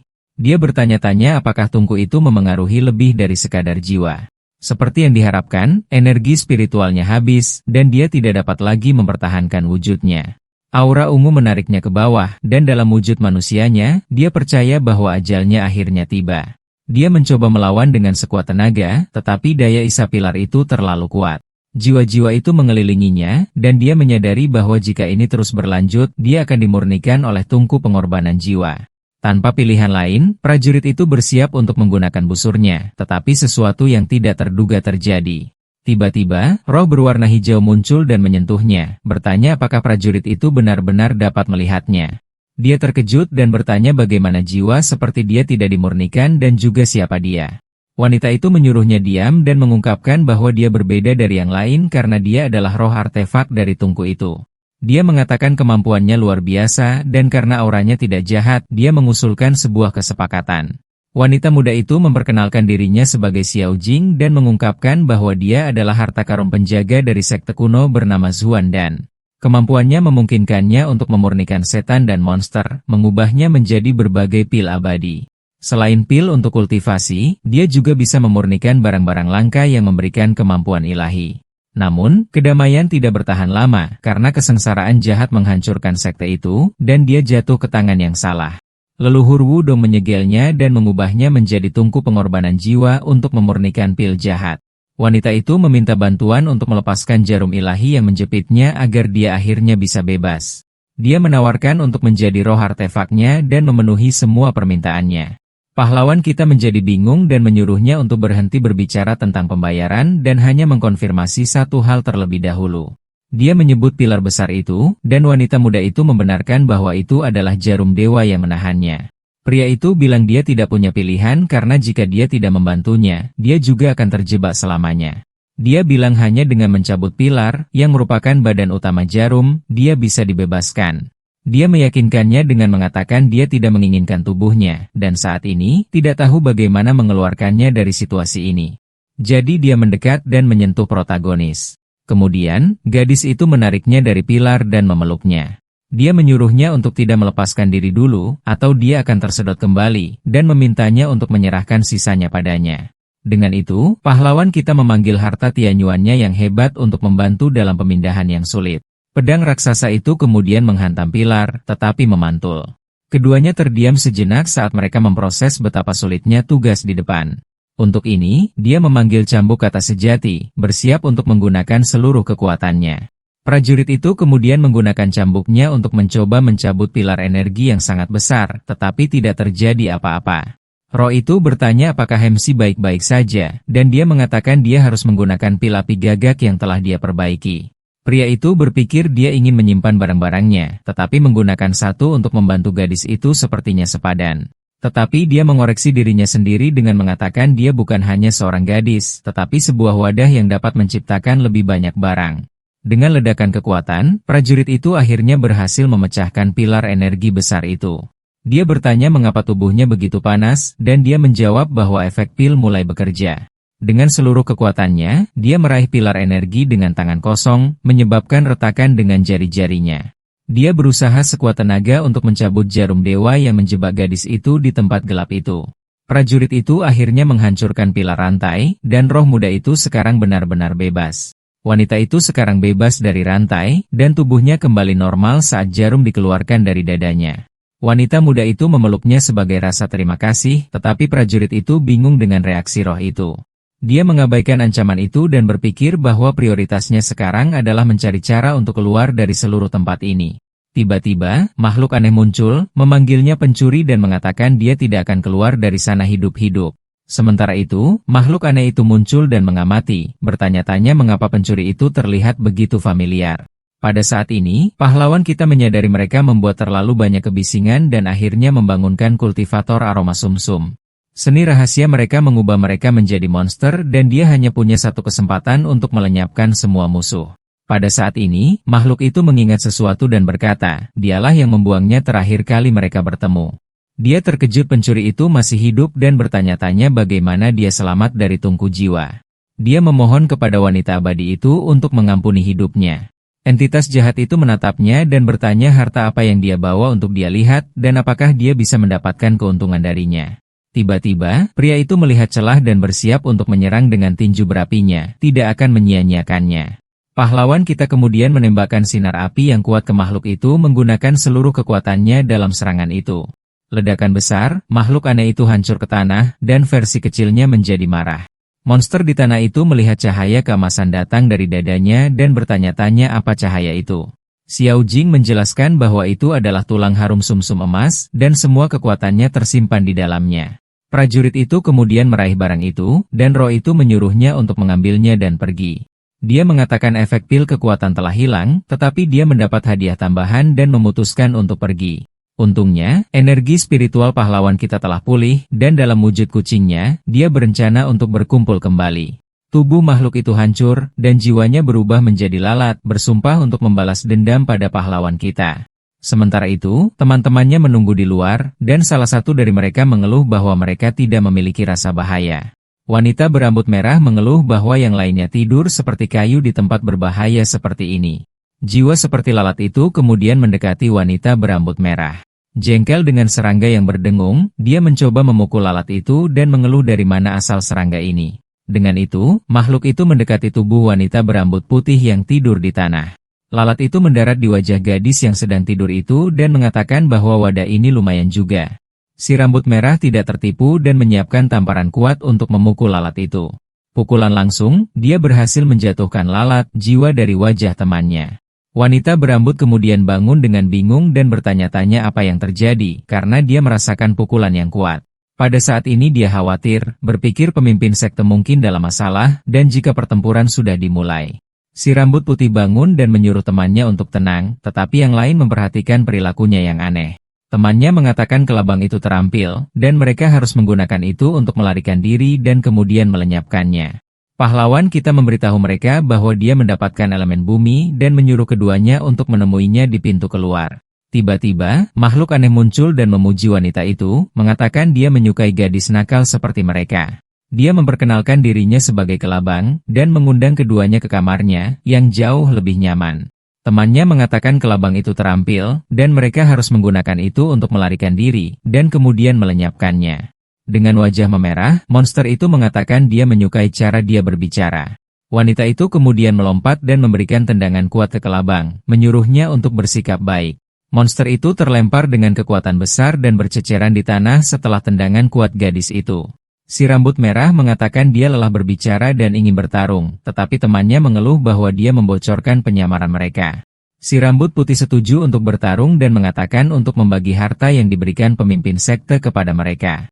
Wanita berambut merah itu melihat peralatan itu dan mengambil salah satu granat untuk memeriksanya. Dia kagum dengan barang itu dan menyebutnya pil abadi raksasa, mengatakan perasaannya luar biasa. Temannya kemudian menawarkan semua pil kepadanya dan mengatakan dia akan tetap dengan busur dan panahnya. Gadis merah itu menerima tawaran itu dengan senyum dan memegang senjata api itu dengan sangat gembira. Tiba-tiba, makhluk itu bangkit dengan marah dan bertanya siapa kedua gadis kurang ajar ini. Monster itu kemudian berubah dan beberapa lengan tumbuh dari kepalanya saat dikatakan, hampir tertipu. Melihat ini, si rambut merah berteriak agar temannya bernama Liuli menyingkir karena mereka akan habis-habisan. Musuh membuka mulut raksasanya untuk melahap mereka, tetapi gadis itu berteriak bahwa dia tidak akan menjadi makan malamnya. Dia mengatakan tidak ada gunanya bersembunyi lagi, dan menyuruh temannya untuk pergi mencari pemimpin saat dia bertarung. Si rambut putih mulai menghilang, dan yang lainnya berteriak agar dia tidak menendang ember sebelum membalas dendam atas tamparan itu. Sendirian, si rambut merah menyadari dia tidak akan bisa bertahan dan membawa salah satu pil berbentuk granat ke mulutnya. Tetapi dia ingat pil ilahi master dan berpikir bahwa dengan itu, pertarungan bisa berbalik menguntungkannya. Gadis itu kemudian menelan pil itu dan menutupi mulutnya agar tidak keluar. Tiba-tiba, barang meledak dengan kekuatan dahsyat, menciptakan awan asap besar. Semua debu. Kita melihat siluet gadis itu, masih berdiri dan tampaknya baik-baik saja. Monster itu membuka mulut raksasanya, bersiap untuk menyerang. Makhluk itu menutup mulutnya dengan keras setelah gigitan. Sementara itu, si rambut putih melarikan diri dari tempat kejadian, dan berlari melalui koridor gelap tempat itu. Dia merasa aura Moshe telah menghilang dan lega, berpikir dia akhirnya bisa bersantai. Wanita itu bertanya-tanya bagaimana temannya menjadi pembunuh nomor 1, dan mengingat sebuah detail. Di dalam pikiran si rambut merah, kesadarannya rentan, dan mulai tertidur lelap. Saat itu, jiwa lalat muncul dan mengatakan keadaan telah berbalik karena hampir dibunuh oleh gadis itu. Makhluk itu mengatakan akan mengambil kesempatan unik ini untuk melahap kesadarannya dan mengambil tubuhnya. Namun, sebuah tangan bayangan muncul dan meraih jiwa kecil itu sebelum melakukan apapun. Entitas jahat muncul dan bertanya-tanya apa yang serangga lakukan di lautan kesadaran Mingxia. Tanpa berpikir dua kali, sosok iblis itu meremukkan jiwa kecil itu di tangannya dengan paksa. Dengan itu, si rambut merah mengambil bentuk baru dan mengatakan bahwa perasaan meremukkan serangga itu hebat. Entitas iblis melayang di atas si rambut merah. Pada saat ini, kedua kesadaran bertabrakan dalam ledakan cahaya yang dahsyat dan cemerlang. Sementara itu, tubuh fisik wanita itu diraih oleh beberapa tangan aneh dalam mimpi buruk. Kembali dalam benaknya, bentuk baru gadis itu mengeluarkan raungan amarah murni dengan mata ungunya. Di luar, monster raksasa perlahan pulih setelah melahapnya. Dia mengatakan sayang untuk melahapnya, tetapi dia sendiri yang menyebabkan ini, dan sekarang dia akan mengejar yang lain. Namun, dia terkejut saat sebuah tinju meledak dari perutnya. Tiba-tiba, tubuhnya mulai menderita pukulan simultan dari dalam keluar, membuat makhluk itu bingung. Bentuk iblis gadis itu muncul dan mencabik-cabik tubuh monster itu dengan mudah. Dia mengatakan dia terperangkap selama berabad-abad dan tidak menyangka musuh akan begitu rapuh dan lemah. Di tanah, sebuah tangan aneh dengan mata di telapak tangannya adalah semua yang tersisa dari monster itu setelah serangan itu. Prajurit itu melihat anggota tubuh itu dan menyadari itu adalah basis kekuatan lawannya. Tanpa berpikir dua kali, dia menginjak dan meremukkan tangan dengan mata di bawah kakinya dengan kekuatan besar. Dia kemudian mengatakan dia pertama-tama perlu melihat-lihat untuk mengetahui di mana dia sekarang. Tangan itu bergegas pergi dengan cepat. Sementara itu, tangan dengan mata di telapak tangannya bersembunyi darinya. Tiba-tiba, MC dalam bentuk kucing hitam muncul dan menusuk tangan dengan mata di telapak tangannya dengan cakarnya. MC bertanya-tanya mengapa tangan itu begitu familiar dan roh itu menegaskan itu adalah basis kekuatan Baisu. Di tempat lain, wanita berambut putih mencari jalan keluar, tetapi tidak dapat menemukannya dimanapun. Dia menyadari koridor itu tanpa tak berujung dan bertanya-tanya apa yang terjadi. Tiba-tiba, sebuah suara mengejutkannya, bertanya apakah dia pikir dia bisa begitu saja pergi. Wanita muda itu berbalik dan melihat kultivator bermeditasi dan bertanya-tanya dari mana dia berasal. Saat ini, dia diselimuti aura biru dan berpikir itu mungkin dinding hantu. Prajurit itu kemudian memanggil busurnya dan mengatakan dia tidak peduli apa dia. Wanita itu menembakkan panah energi biru ke arah musuh. Proyektil itu mengenai kepala pria itu, yang tampaknya berubah bentuk setelah benturan. Namun, dia segera pulih dan dengan tenang mengatakan bahwa dia memintanya dengan sikap ini. Tubuhnya berubah menjadi asap hijau dan bergerak secara misterius, muncul di depannya. Tangannya telah menembus perutnya, dan dia mengatakan dia sekarang akan menuai apa yang telah dia tabur.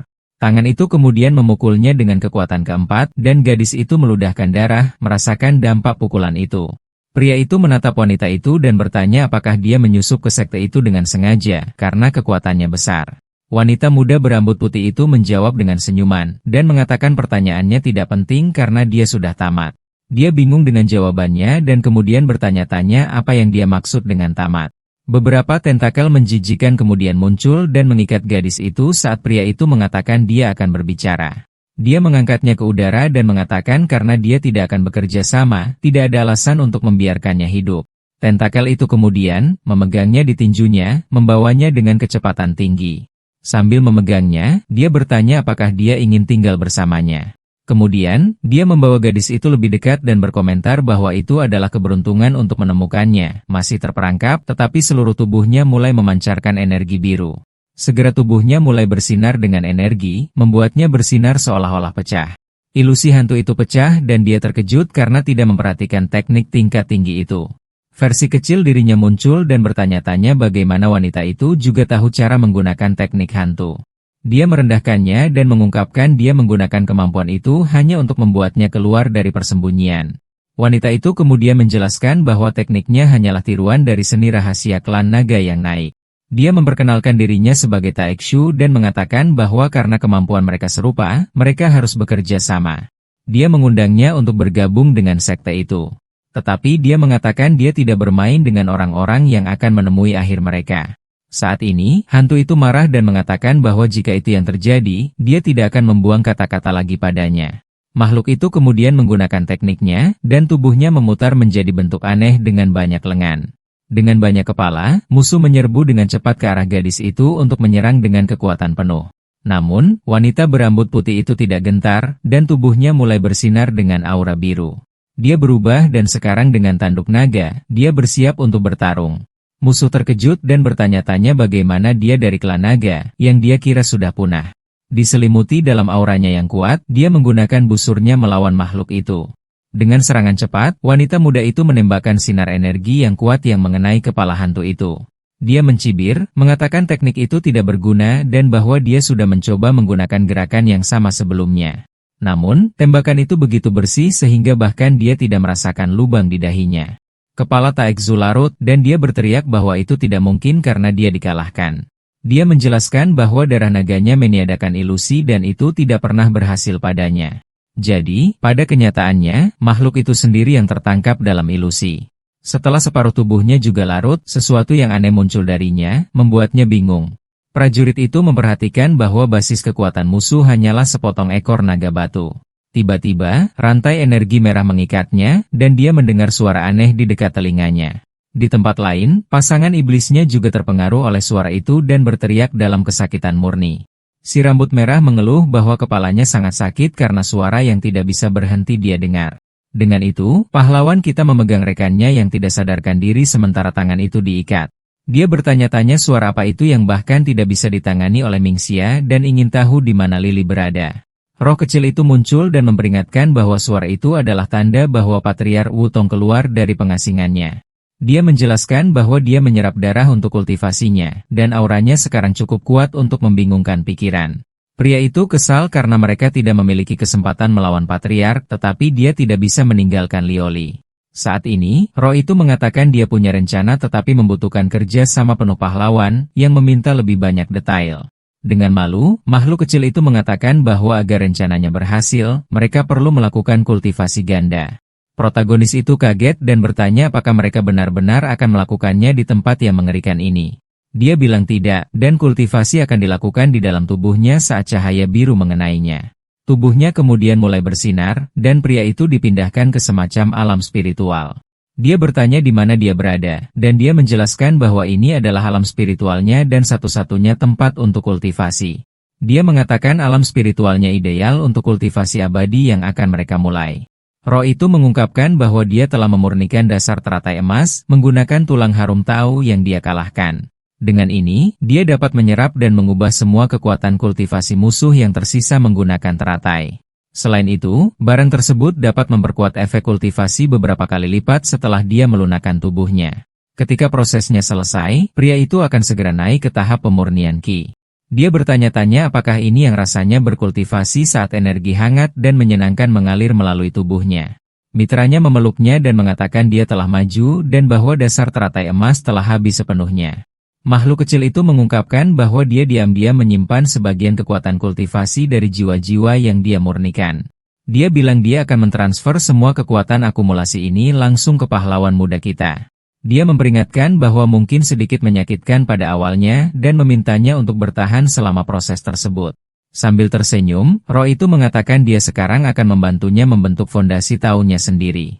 Di dunia nyata, tubuh pahlawan melayang sementara tangan di tanah tampaknya merasakan pergeseran kekuatan. Tiba-tiba, tangan aneh itu bergerak dan berhasil melepaskan diri dari tali yang mengikatnya ke tanah. Dengan itu, benda aneh itu sekarang benar-benar bebas dan tampaknya siap untuk melarikan diri dari tempat itu.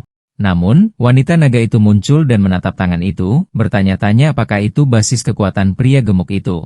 Wanita naga melihat pahlawan yang tidak sadarkan diri dan tangan yang mencoba melarikan diri, lalu bertanya-tanya apa yang terjadi. Tanpa ragu, dia bergerak dan menyerang tangan yang berada di atas rekannya yang berambut merah yang tidak sadarkan diri di tanah. Prajurit itu mendaratkan tendangan kuat tepat di tengah wajah rekannya untuk mengenai tangan itu. Segera dia bangun sementara protagonis tetap tidak sadarkan diri, dengan ekspresi agak kurang ajar di wajahnya. Pada saat ini, rantai energi merah muncul dari antah berantah, menunjukkan bahwa penjahat sebenarnya akhirnya tiba. Energi jahat mengelilingi kedua gadis itu, yang terlihat ketakutan pada situasi berbahaya di depan mereka. Kepala bulu itu kemudian menjadi khawatir dan bertanya-tanya tentang asal-usul suara gema aneh itu.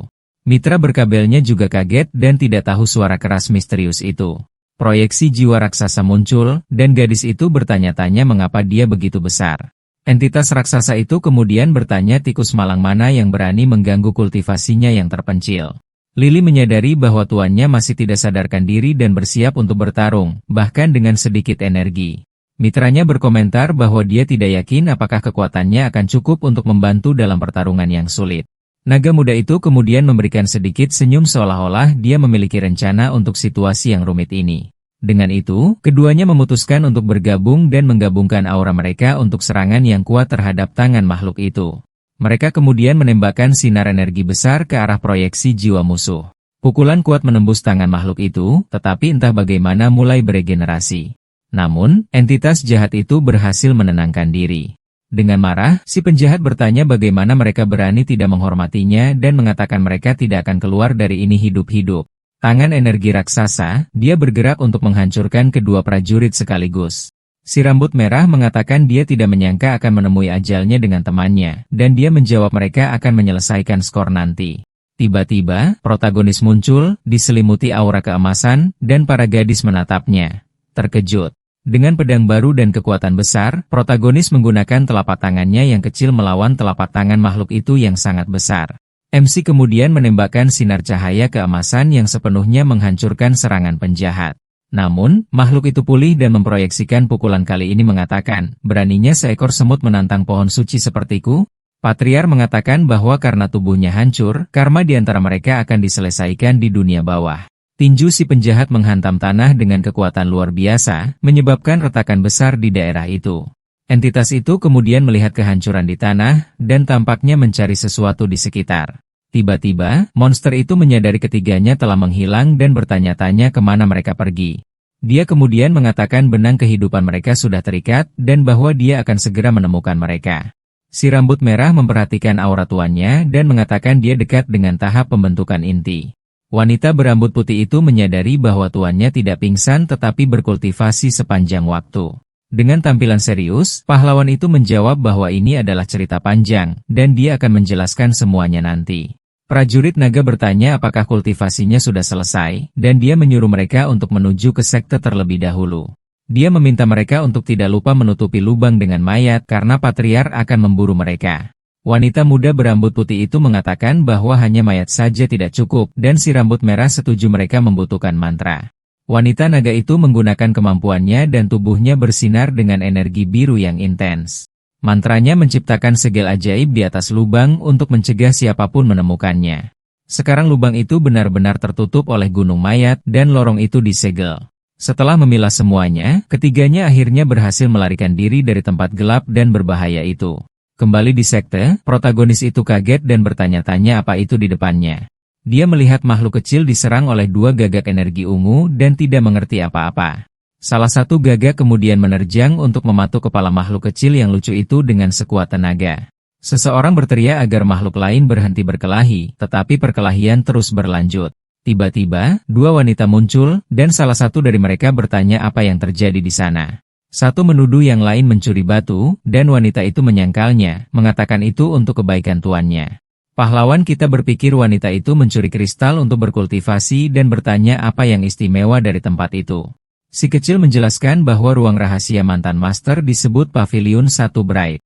Temannya kesal dan bertanya bagaimana yang lain tahu tentang tempat itu, tetapi dia mengatakan itu hanya kecelakaan. Sambil tersenyum, pria itu meminta mereka untuk tidak mencuri batu lagi, karena mereka memiliki hal-hal yang lebih penting untuk dilakukan. Dia menyerahkan kristal nuklir yang tersisa kepada Xiao Shan agar dia memanggil murid baru untuk sekte tersebut. Si kecil juga bertanggung jawab untuk mengawasi Hu Yu agar dia dapat memurnikan harta karun baru.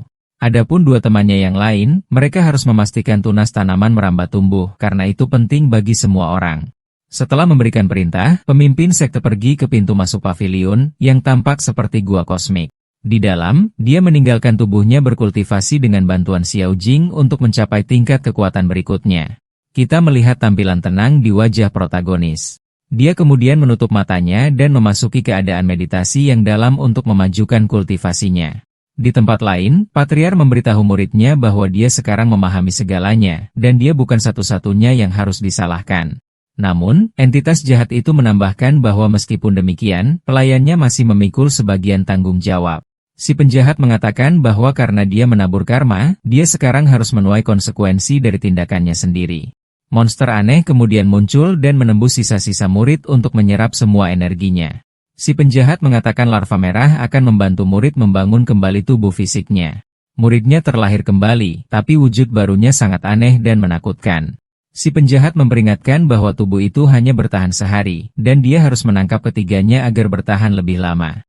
Tiba-tiba, di tempat lain, kita melihat seorang pria berambut oranye terbang dengan jetpack di padang pasir. Dia menyombongkan diri bahwa jetpack bekasnya terbang dengan kecepatan 1.200 km per jam. Tiba-tiba, pahlawan kita dengan mudah menyusulnya, dan pria itu benar-benar terkejut.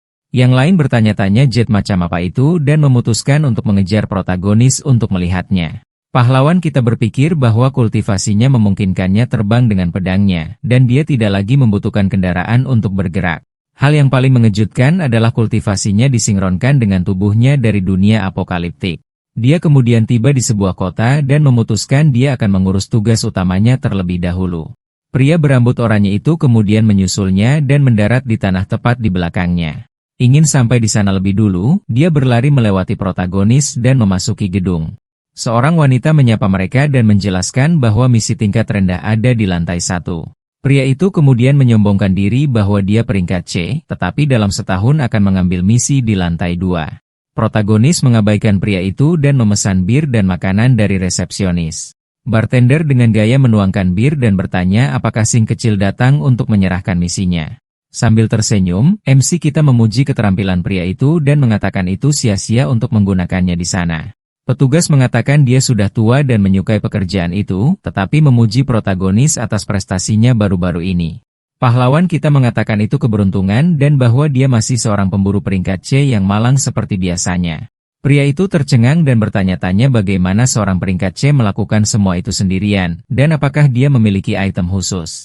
Pria di bar mengatakan misi itu membayar 5.000 koin dan pria itu seharusnya tidak bangkrut. Protagonis menjelaskan bahwa kaptennya mengambil potongan terbesar, dan sekarang dia menginginkan misi yang lebih sulit. Dia berpikir bahwa tujuannya adalah untuk mengalahkan makhluk-makhluk itu dan mengumpulkan kristal, karena sang patriar akan kembali. Murid-muridnya belum pulih, jadi dia perlu mengumpulkan item untuk mempersiapkan masa depan. Petugas mengatakan kapten itu serakah, tetapi peringkat C tidak dapat mengambil misi sulit sendirian. Pria berambut oranye itu terkejut mengetahui bahwa kapten protagonis adalah fans Xiaoyu yang terkenal. Dia kemudian mendekati pahlawan kita dan bertanya apakah mereka berdua ingin membentuk tim. Pria itu memperkenalkan dirinya sebagai Luo Lixin dan mengulurkan tangannya kepada protagonis dengan senyuman. Pahlawan kita berpikir bahwa tim pria itu memiliki 350 anggota dan menerima proposal tersebut. Luo Lixin mengatakan dia telah mendengar tentang prestasinya, dan bahwa dia mengesankan dan tidak perlu bersikap rendah hati. Bartender mengatakan mereka tidak akan bisa, karena aturan untuk misi tersebut adalah tim yang terdiri dari 3 orang. Tiba-tiba, seorang gadis imut muncul dan bertanya apakah duo itu masih mencari anggota tim. Dia memperkenalkan dirinya sebagai Ling Yu, seorang pemburu peringkat C dari tim Sakura, dan menawarkan untuk bergabung. Sambil tersenyum, Lu Lixin menerima langsung dan menyambut anggota tim baru. Sekarang dengan tim yang lengkap, mereka meminta bartender untuk rekomendasi misi untuk memulai. Protagonis kemudian meminta misi yang sulit dengan banyak monster dan jika mungkin, bos di akhir. Petugas berkomentar bahwa sikap cerobohnya mengingatkannya pada kaptennya, tetapi dia memiliki sebuah misi. Dia menunjukkan misi 3 bintang tentang melacak anak-anak yang hilang di hutan hantu. Menurut pria di bar, tempat itu dulunya damai, tetapi sekarang mereka mengatakan hutan itu berhantu. Tanpa berpikir 2 kali, pahlawan kita membanting meja dan mengatakan mereka menerima misi itu segera. Dengan itu, sebuah layar mengonfirmasi pembentukan tim dan penerimaan misi hutan berbahaya. Lesion khawatir, tetapi MC mengatakan bahwa dengan dia di sana, tidak ada yang perlu ditakutkan, dan pedangnya akan menyelesaikan semuanya. Petugas memperingatkan bahwa masalahnya bukan hantu, tetapi waktu, karena anak-anak sudah hilang. Dia menunjukkan peta dengan 3 rute dan menjelaskan bahwa 2 diantaranya cepat tetapi sangat berbahaya. Pilihan ketiga aman tetapi akan memakan waktu lebih dari 10 jam, yang akan terlambat bagi anak-anak. Gadis baru itu kemudian dengan malu-malu mengatakan bahwa dia memiliki solusi untuk masalah tersebut. Saat ini, dia menunjukkan udang bercahaya di tangannya, tampak sangat bangga dengan item tersebut. Di luar, dia memegang udang dan memanggil Xiaolan, menawarkan camilan favoritnya. Kemudian dia mengangkat udang ke langit dan energi biru besar muncul, menunjukkan pemanggilan. Dengan itu, sumur energi biru raksasa muncul dari surga, membuat semua orang terkesan. Mereka terkejut dengan paus itu, dan dia menjelaskan bahwa, mengingat ukurannya, itu hanyalah bayi. Pahlawan kita terkesan karena itu adalah makhluk tercepat yang pernah ada, dan pria lain hanya bisa memikirkan harganya. Wanita muda itu menjelaskan bahwa paus hanya dapat terbang di ketinggian tinggi, jadi mereka perlu naik. Pahlawan kita kemudian menggendong gadis itu di lengannya, dan pria lain bertanya-tanya mengapa dia tidak terbang bersamanya. Begitu berada di atas paus, pria lain berkomentar bahwa itu aneh karena penerbangannya stabil dan bahkan tidak terasa cepat. Dia menjelaskan bahwa paus itu lambat tetapi dapat mengambil jalan pintas, dan kemudian menyuruh makhluk itu untuk bersiap-siap. Dengan itu, wanita muda itu berteriak agar makhluk itu pergi, dan petir biru mulai mengelilingi semua orang. Paus itu kemudian menyelam ke dalam celah spasial. Dengan itu, mereka melakukan perjalanan melalui semacam lubang cacing dengan ruang yang terdistorsi.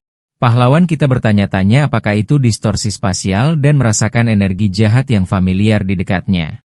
Jalan pintas Paus membawa mereka langsung ke hutan hampa, tempat gelap yang dipenuhi kabut ungu. Paus itu meninggalkan mereka di sana, dan kelompok itu mendarat di hutan gelap untuk memulai misi berbahaya mereka. Pahlawan kita berkomentar bahwa hutan itu selalu damai, jadi aneh bagi seluruh kelas untuk menghilang di dalamnya. Mitra barunya berkomentar bahwa suasana di sana menyeramkan dan mengingatkannya pada legenda lokal yang mengerikan. Terkejut, kedua pria itu bertanya kepada teman baru mereka apa kisah menakutkan ini. Dia menjelaskan bahwa di masa lalu, tempat itu dikenal sebagai hutan keajaiban karena kelimpahannya.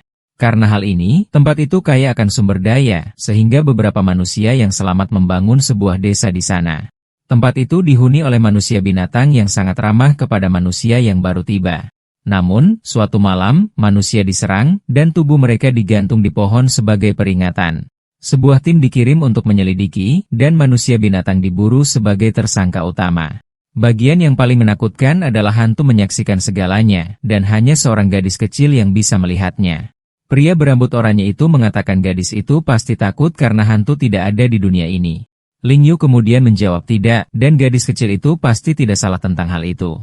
Dia mengungkapkan bahwa gadis kecil itu sekarang adalah kaptennya, dan dialah yang menceritakan semuanya secara pribadi. Lu Lishan terkejut mengetahui bahwa kaptennya adalah seorang dukun, dan pahlawan kita berpikir bahwa jika ada hantu, itu akan mudah. Kesal, wanita muda itu mengatakan kaptennya bukan seorang dukun, tetapi seorang pelihat roh. Tiba-tiba, siluet seorang anak muncul berlari melalui hutan yang gelap dan menakutkan. Protagonis memperhatikan ada sesuatu di sana, dan pria lain memperingatkan bahwa itu tampak seperti seorang siswa, dan mereka mulai mengikutinya. Saat ini, sosok itu memasuki sebuah bangunan besar melalui jendela yang rusak dan menghilang di dalam. Tim terkejut melihat gedung sekolah di tengah hutan dan bertanya-tanya apakah itu nyata. Gadis itu kemudian ketakutan ketika dia melihat silhouette siswa lain di lantai atas gedung. Mendengar itu, pahlawan kita berteriak agar semua orang cepat masuk dan memeriksa apa yang terjadi. Namun, saat mereka mendekat, pintu sekolah tiba-tiba tertutup dengan kekuatan dahsyat, membuat mereka benar-benar terkejut setelah mendengar suara pintu yang terbanting. Tepat setelah itu, tanaman merambat dengan cahaya hijau muncul dan menyelimuti seluruh bangunan sekolah. Tak lama kemudian, tanaman merambat aneh itu sepenuhnya mengambil alih sekolah. Tiba-tiba, gelang pahlawan kita mulai bersinar terang. Dia menyadari pintu telah tertutup, membuatnya terdampar tanpa cara untuk meminta bantuan. Dia menemukan dirinya di lorong sekolah yang benar-benar hancur. Tiba-tiba, dia melihat sekelompok siluet dan dengan gugup menyinarinya, hanya untuk menemukan bahwa mereka hanyalah manekin. Dia bersumpah melihat sesuatu bergerak. Dia memutuskan untuk mencari teman-temannya. Namun entah dari mana, sebuah tangan terulur meraih orang itu. Dan tepat saat tangan itu hendak menyentuhnya, dia bereaksi dan meraih tangan kecil itu. Ketika dia melihat sosok itu dengan jelas, dia melihat itu hanyalah seorang gadis kecil yang ketakutan. Gadis kecil itu mulai menangis dan bertanya apakah dia bisa mengantarnya pulang. Karakter utama menggunakan gelangnya untuk memeriksa apakah dia hantu, tetapi tidak ada yang terdeteksi. Jadi, dia berlutut dan menanyakan nama gadis kecil itu. Dia menjelaskan bahwa dia melarikan diri dari sesuatu dan terpisah dari teman-teman sekelasnya. Pahlawan kita bertanya kemana teman-temannya pergi. Gadis kecil itu mengungkapkan bahwa hantu mengambil semuanya. Di tempat lain, seorang pemuda mencoba berkomunikasi melalui radionya. Tiba-tiba, pemuda itu mendengar lagu aneh. Suara itu sepertinya berasal dari dalam sebuah ruangan, jadi dia menuju ke sana. Di dalam ruangan, dia mendapat penglihatan tentang anak-anak yang berpegangan tangan. Anak-anak kecil itu bernyanyi bersama dalam paduan suara. Di tengah-tengah anak-anak, wanita berambut pirang itu terbaring. Dia menjadi putus asa dan meneriakkan nama gadis itu. Saat itu, anak-anak berbalik mengungkapkan wajah mereka yang sebenarnya. Tanpa berpikir panjang, prajurit itu menerjang monster-monster kecil itu. Dia berhasil mengalahkan musuh. Tepat setelah itu, tubuh monster itu mulai berubah menjadi abu dan menghilang. Pria itu berlari ke temannya dan mencoba membangunkannya. Yu akhirnya membuka matanya perlahan. Siapa dia? Bingung, wanita muda itu bangun dan bertanya di mana dia berada. Temannya mengatakan kepadanya bahwa dia bertemu dengan hantu, tetapi dia tidak perlu takut. Dia kemudian menjadi bingung dan mengatakan dia akan melindunginya dari bahaya apapun. Gadis itu kemudian memeluknya, berterima kasih padanya karena telah menyelamatkannya, dan pria malang itu hanya membeku. Benar-benar terpana. Dengan canggung, pemuda itu mencoba menenangkannya, mengatakan dia akan selalu berada di sisinya. Tiba-tiba, Lang Yu mengangkat kepalanya, memperlihatkan wajah yang gelap dan menakutkan. Tentakel keluar dari tubuhnya dan mulai melilit tubuh pemuda itu, benar-benar ketakutan. Dia benar-benar diliputi oleh tanaman merambat aneh itu. Setelah semuanya menghilang, Lang Yu yang asli muncul, berjalan di lorong. Dia berjalan melalui lorong tanpa ketakutan. Gadis itu bertanya-tanya bagaimana dia akan menghubungi tim tanpa gelang sinyalnya. Dia mendengar suara. Wanita muda itu berputar, kaget, dan melihat karakter utama. Namun sungguh sulit dipercaya, tiba-tiba ada dua karakter utama. Tiba-tiba, karakter utama di sebelah kanan berteriak pada yang lainnya. Dengan itu, dia bergegas maju dan mendaratkan pukulan keras tepat di wajah versi lainnya. Dampaknya mengungkapkan MC palsu dengan tubuhnya yang aneh. Pahlawan kita berbalik dan memberitahu gadis itu untuk tidak takut karena dia akan melindunginya. Makhluk itu bangun dan mengatakan bahwa dia juga seorang penipu. Bingung, dia mengatakan itu tidak mungkin. Setelah menyadari bahwa mereka berdua palsu, dia memutuskan untuk membela diri. Saat menggunakan energinya, dia berkomentar bahwa dia dapat mendengar komunikasi internal mereka. Kedua monster itu terkejut karena mereka tidak tahu dia bisa melakukan itu. Dia memfokuskan energinya saat monster-monster itu menatapnya. Kemudian makhluk-makhluk itu menyerang gadis itu. Namun tiba-tiba, dia meneriakkan nama temannya. Segera setelah itu, monster babi hutan besar muncul. Makhluk besar itu menerobos dinding dan menyerbu ruangan, menyerang monster-monster itu. Tanpa membuang waktu, babi hutan itu menyerang monster-monster itu, mencabik-cabik mereka. Babi hutan itu melotot marah pada makhluk-makhluk itu. Gadis itu memperhatikan bahwa salah satu monster berhasil lolos. Di tempat lain, gadis kecil itu membuka pintu. Dia menunjuk ke kamar itu, mengatakan mereka ada di sana. Mereka memasuki ruangan dan berhadapan muka dengan lubang aneh di dinding.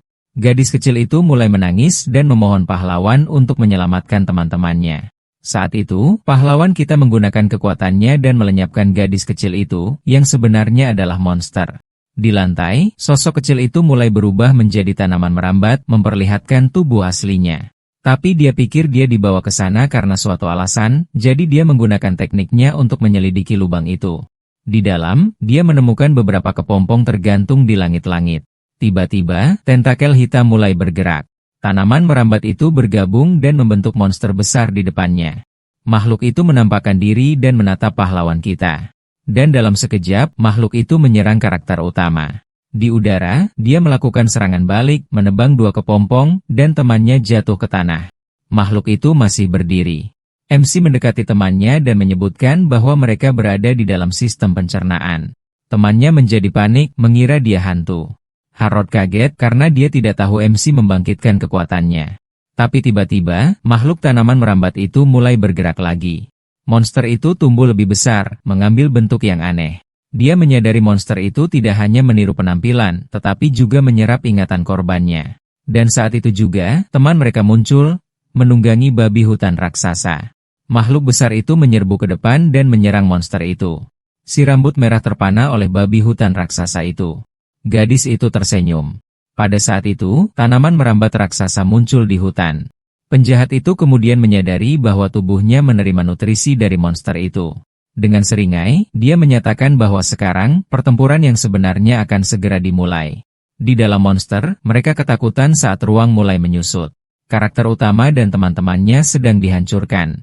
Penjahat itu mengungkapkan bahwa butuh bertahun-tahun baginya untuk menciptakan jebakan ini, dan bahwa setiap 10 tahun, ia perlu menyerap nutrisi dari manusia untuk bertahan hidup. Monster sekarang telah menyerap nutrisi dari pemburu kelas C. Dengan senyuman, penjahat memegang buah dan mengatakan itu akhirnya matang. Meskipun butuh ratusan tahun untuk membudidayakannya, buah-buahan itu akhirnya siap. Pohon itu akan binasa tepat setelah menghasilkan buahnya. Tapi tiba-tiba, dia menyadari ada sesuatu yang salah dengan buah-buahan itu.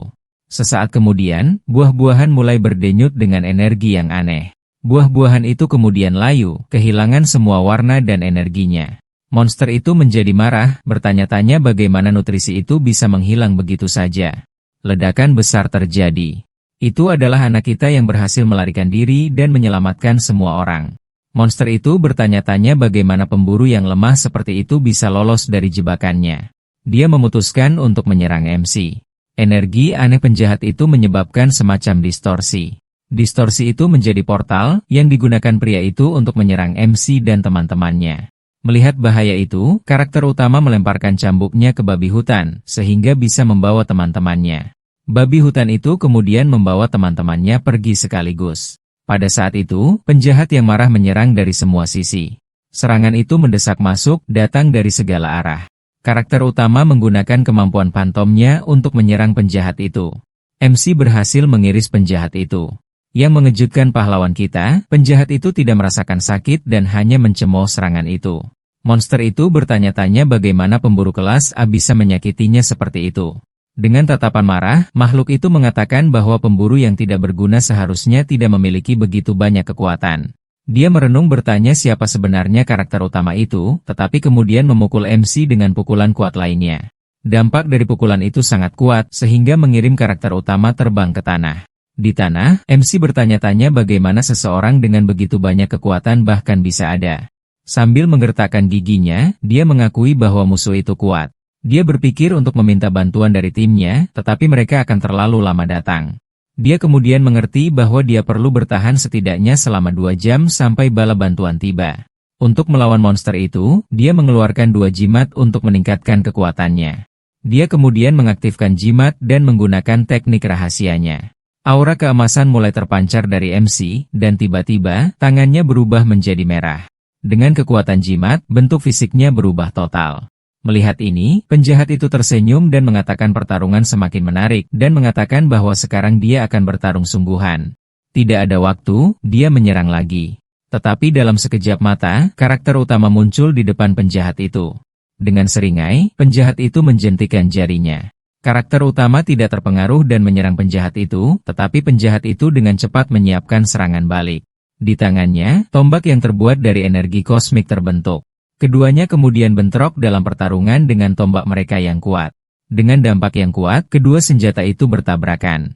Tapi anak kita mendapatkan keuntungan dan berhasil mengiris makhluk kosmik itu lagi. Penjahat itu berpikir bahwa tombak anak kita terlalu tahan lama. Anak kita berpikir bahwa jimat hanya bertahan untuk waktu yang singkat, jadi dia harus cepat. Merebut kesempatan itu, dia bergerak masuk dan mengiris kacang itu menjadi berkeping-keping, seperti yang dilakukan Trunks pada Frieza. Setelah memotong-motong kacang itu, dia mendekati sisa-sisa itu. Tetapi makhluk itu belum selesai dan mengakui telah meremehkan karakter utama itu.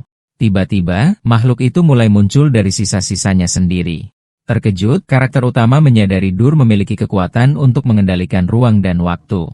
Dia mengerti bahwa untuk memenangkan pertarungan ini, dia harus benar-benar melenyapkan penjahat itu.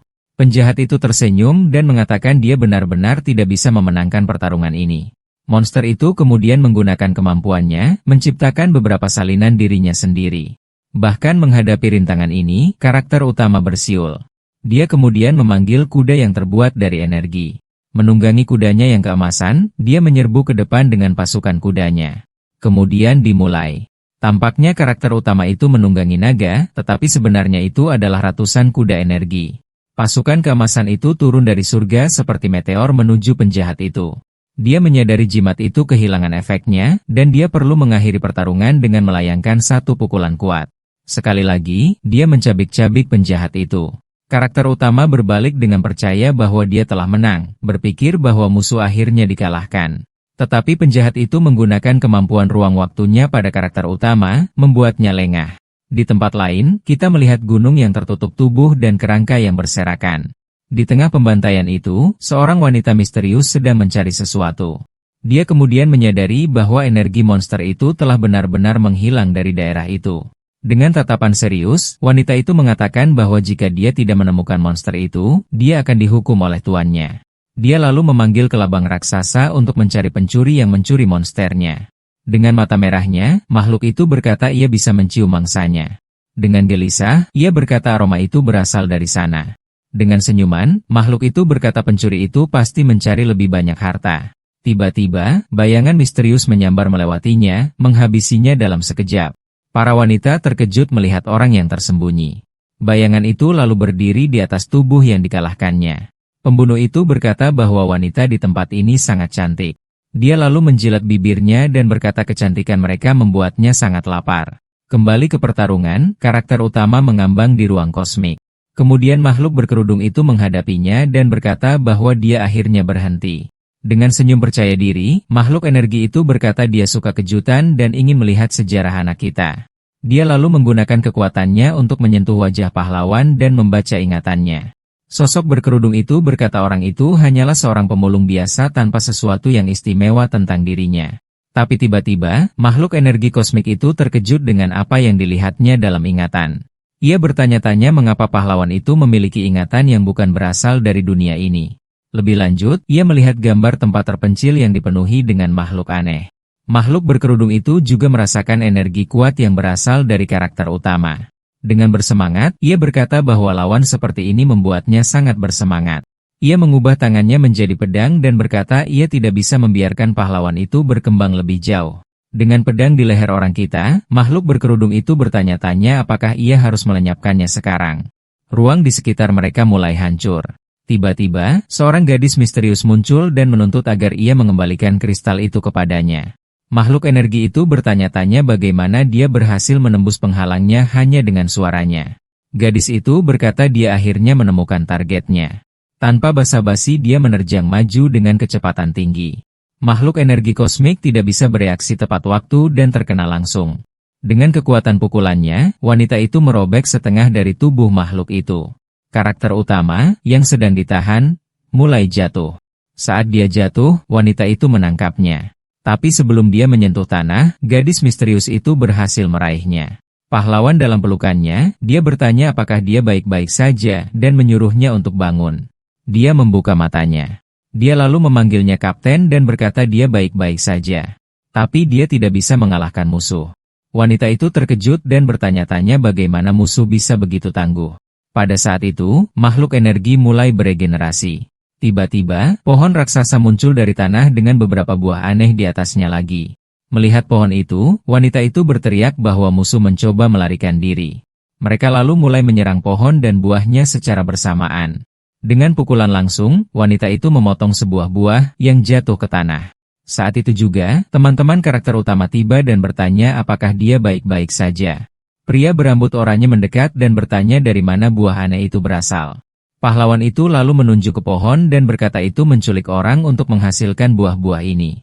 Kapten berkata bahwa jika buah itu jahat, mereka perlu menghancurkannya segera. Tetapi ketika dia mencoba menyerang objek itu, tidak ada yang terjadi padanya. Semua orang bingung, tidak mengerti apa yang sedang terjadi. Sementara itu, di dimensi lain, makhluk energi kosmik berhasil melarikan diri. Buah-buahan dari pohon yang berhasil diselamatkannya jatuh ke dimensi ini. Semua buah berjatuhan. Ia lalu bersiap untuk mengumpulkan buah-buahan yang berhasil diselamatkannya dari serangan itu. Makhluk berkerudung itu lega karena nyaris menghindari kekalahan oleh kelompok itu. Energi merah muncul. Sosok bayangan muncul dan bertanya apakah makhluk itu berhasil mendapatkan buah-buahan pohon itu. Ia menjawab bahwa ia hanya mendapat 7 dan 2 pemulung menghalangi jalannya. Makhluk bayangan itu berkata ia akan mengurus buah-buahan itu dan bahwa makhluk lainnya perlu menjadi lebih kuat. Ia lalu menyerap buah-buahan itu dan berkata ini akan membantu memulihkan sebagian kekuatannya. Sosok berkerudung itu berkata masih ada jalan panjang untuk memulihkan seluruh kekuatannya. Makhluk bayangan itu lalu memerintahkan yang lain untuk menemukan sisanya dan membawanya ke tempat itu di gedung futuristik yang dikenal sebagai Guild Pemulung. Di dalam, kita melihat pertemuan yang sedang berlangsung. Seorang anak laki-laki berambut hitam berkata dia telah memanggil semua orang untuk masalah penting. Seorang pria berambut ungu mengeluh, mengatakan semua orang sibuk dan pertemuan itu sangat membosankan. Baginya adalah seorang pria botak dengan janggut besar. Pria berambut ungu itu membayangkan dirinya dengan seorang wanita dan berkata dia hanya menggunakannya untuk mengisi kembali energinya. Mendengar ini, seorang wanita berambut hitam bingung dengan percakapan mereka, dan cangkirnya mulai melayang. Di sampingnya, kapten tertidur lelap di meja pertemuan. Anak laki-laki itu lalu berkata untuk tidak membangunkannya, dan bahwa mereka harus melanjutkan pertemuan. Dia berkata dia memiliki pesan penting tentang bayangan, dan para pengikutnya akan merusak segel wilayah. Semua orang di ruangan itu menjadi serius setelah mendengar tentang ancaman yang akan datang ini. Seorang pria berbaju besi berkata dia telah menunggu lama untuk ini dan bahwa kali ini, dia akan menghapus bayangan itu.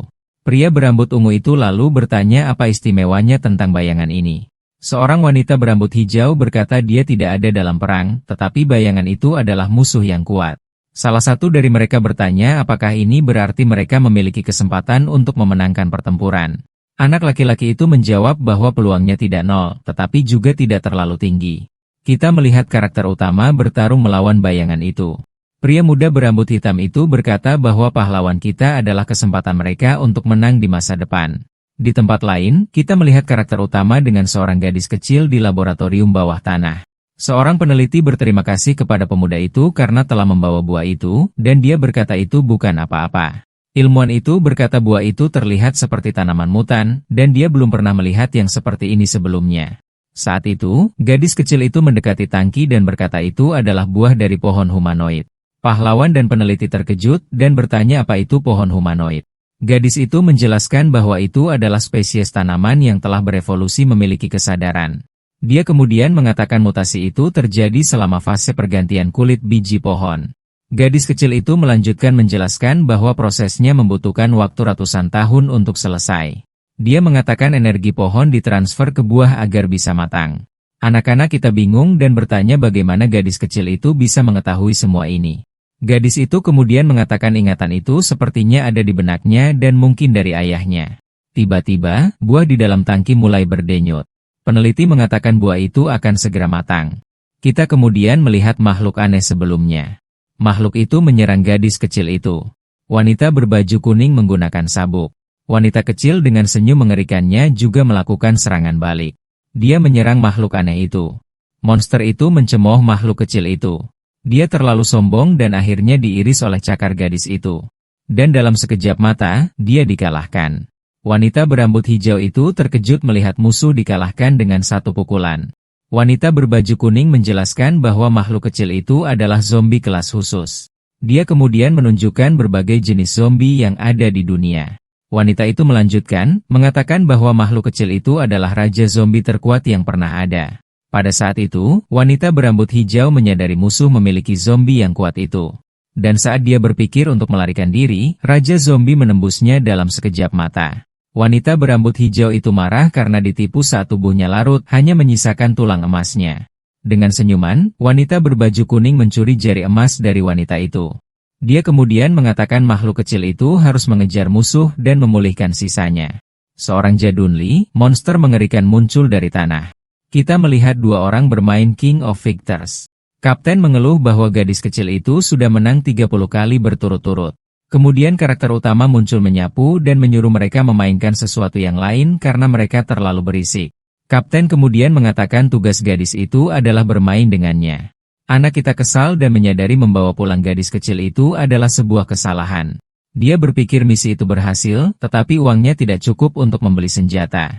Pahlawan kita, Lehman, tidak menemukan kristal apapun dalam misi terakhir.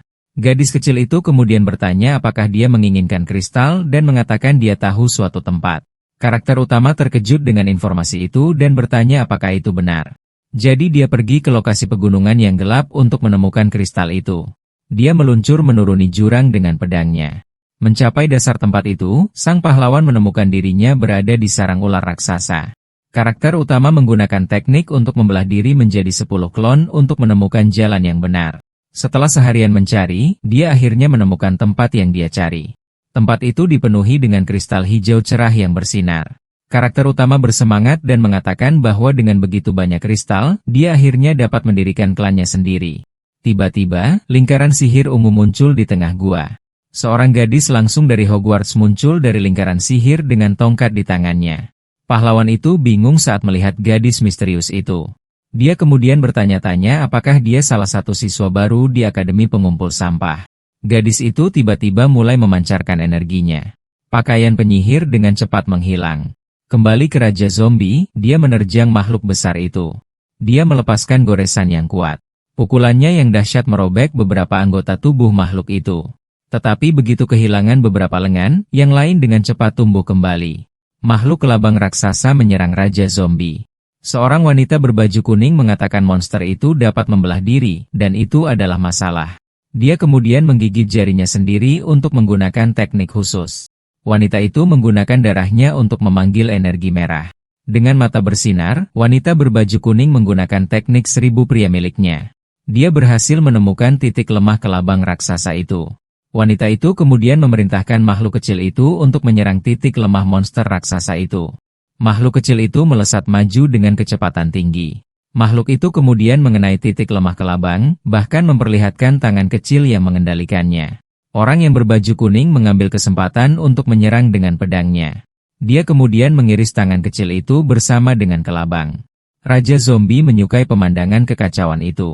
Wanita berbaju kuning merasakan ketegangan fisik dari tekniknya. Dia kemudian mengatakan dia akhirnya melenyapkan ancaman itu.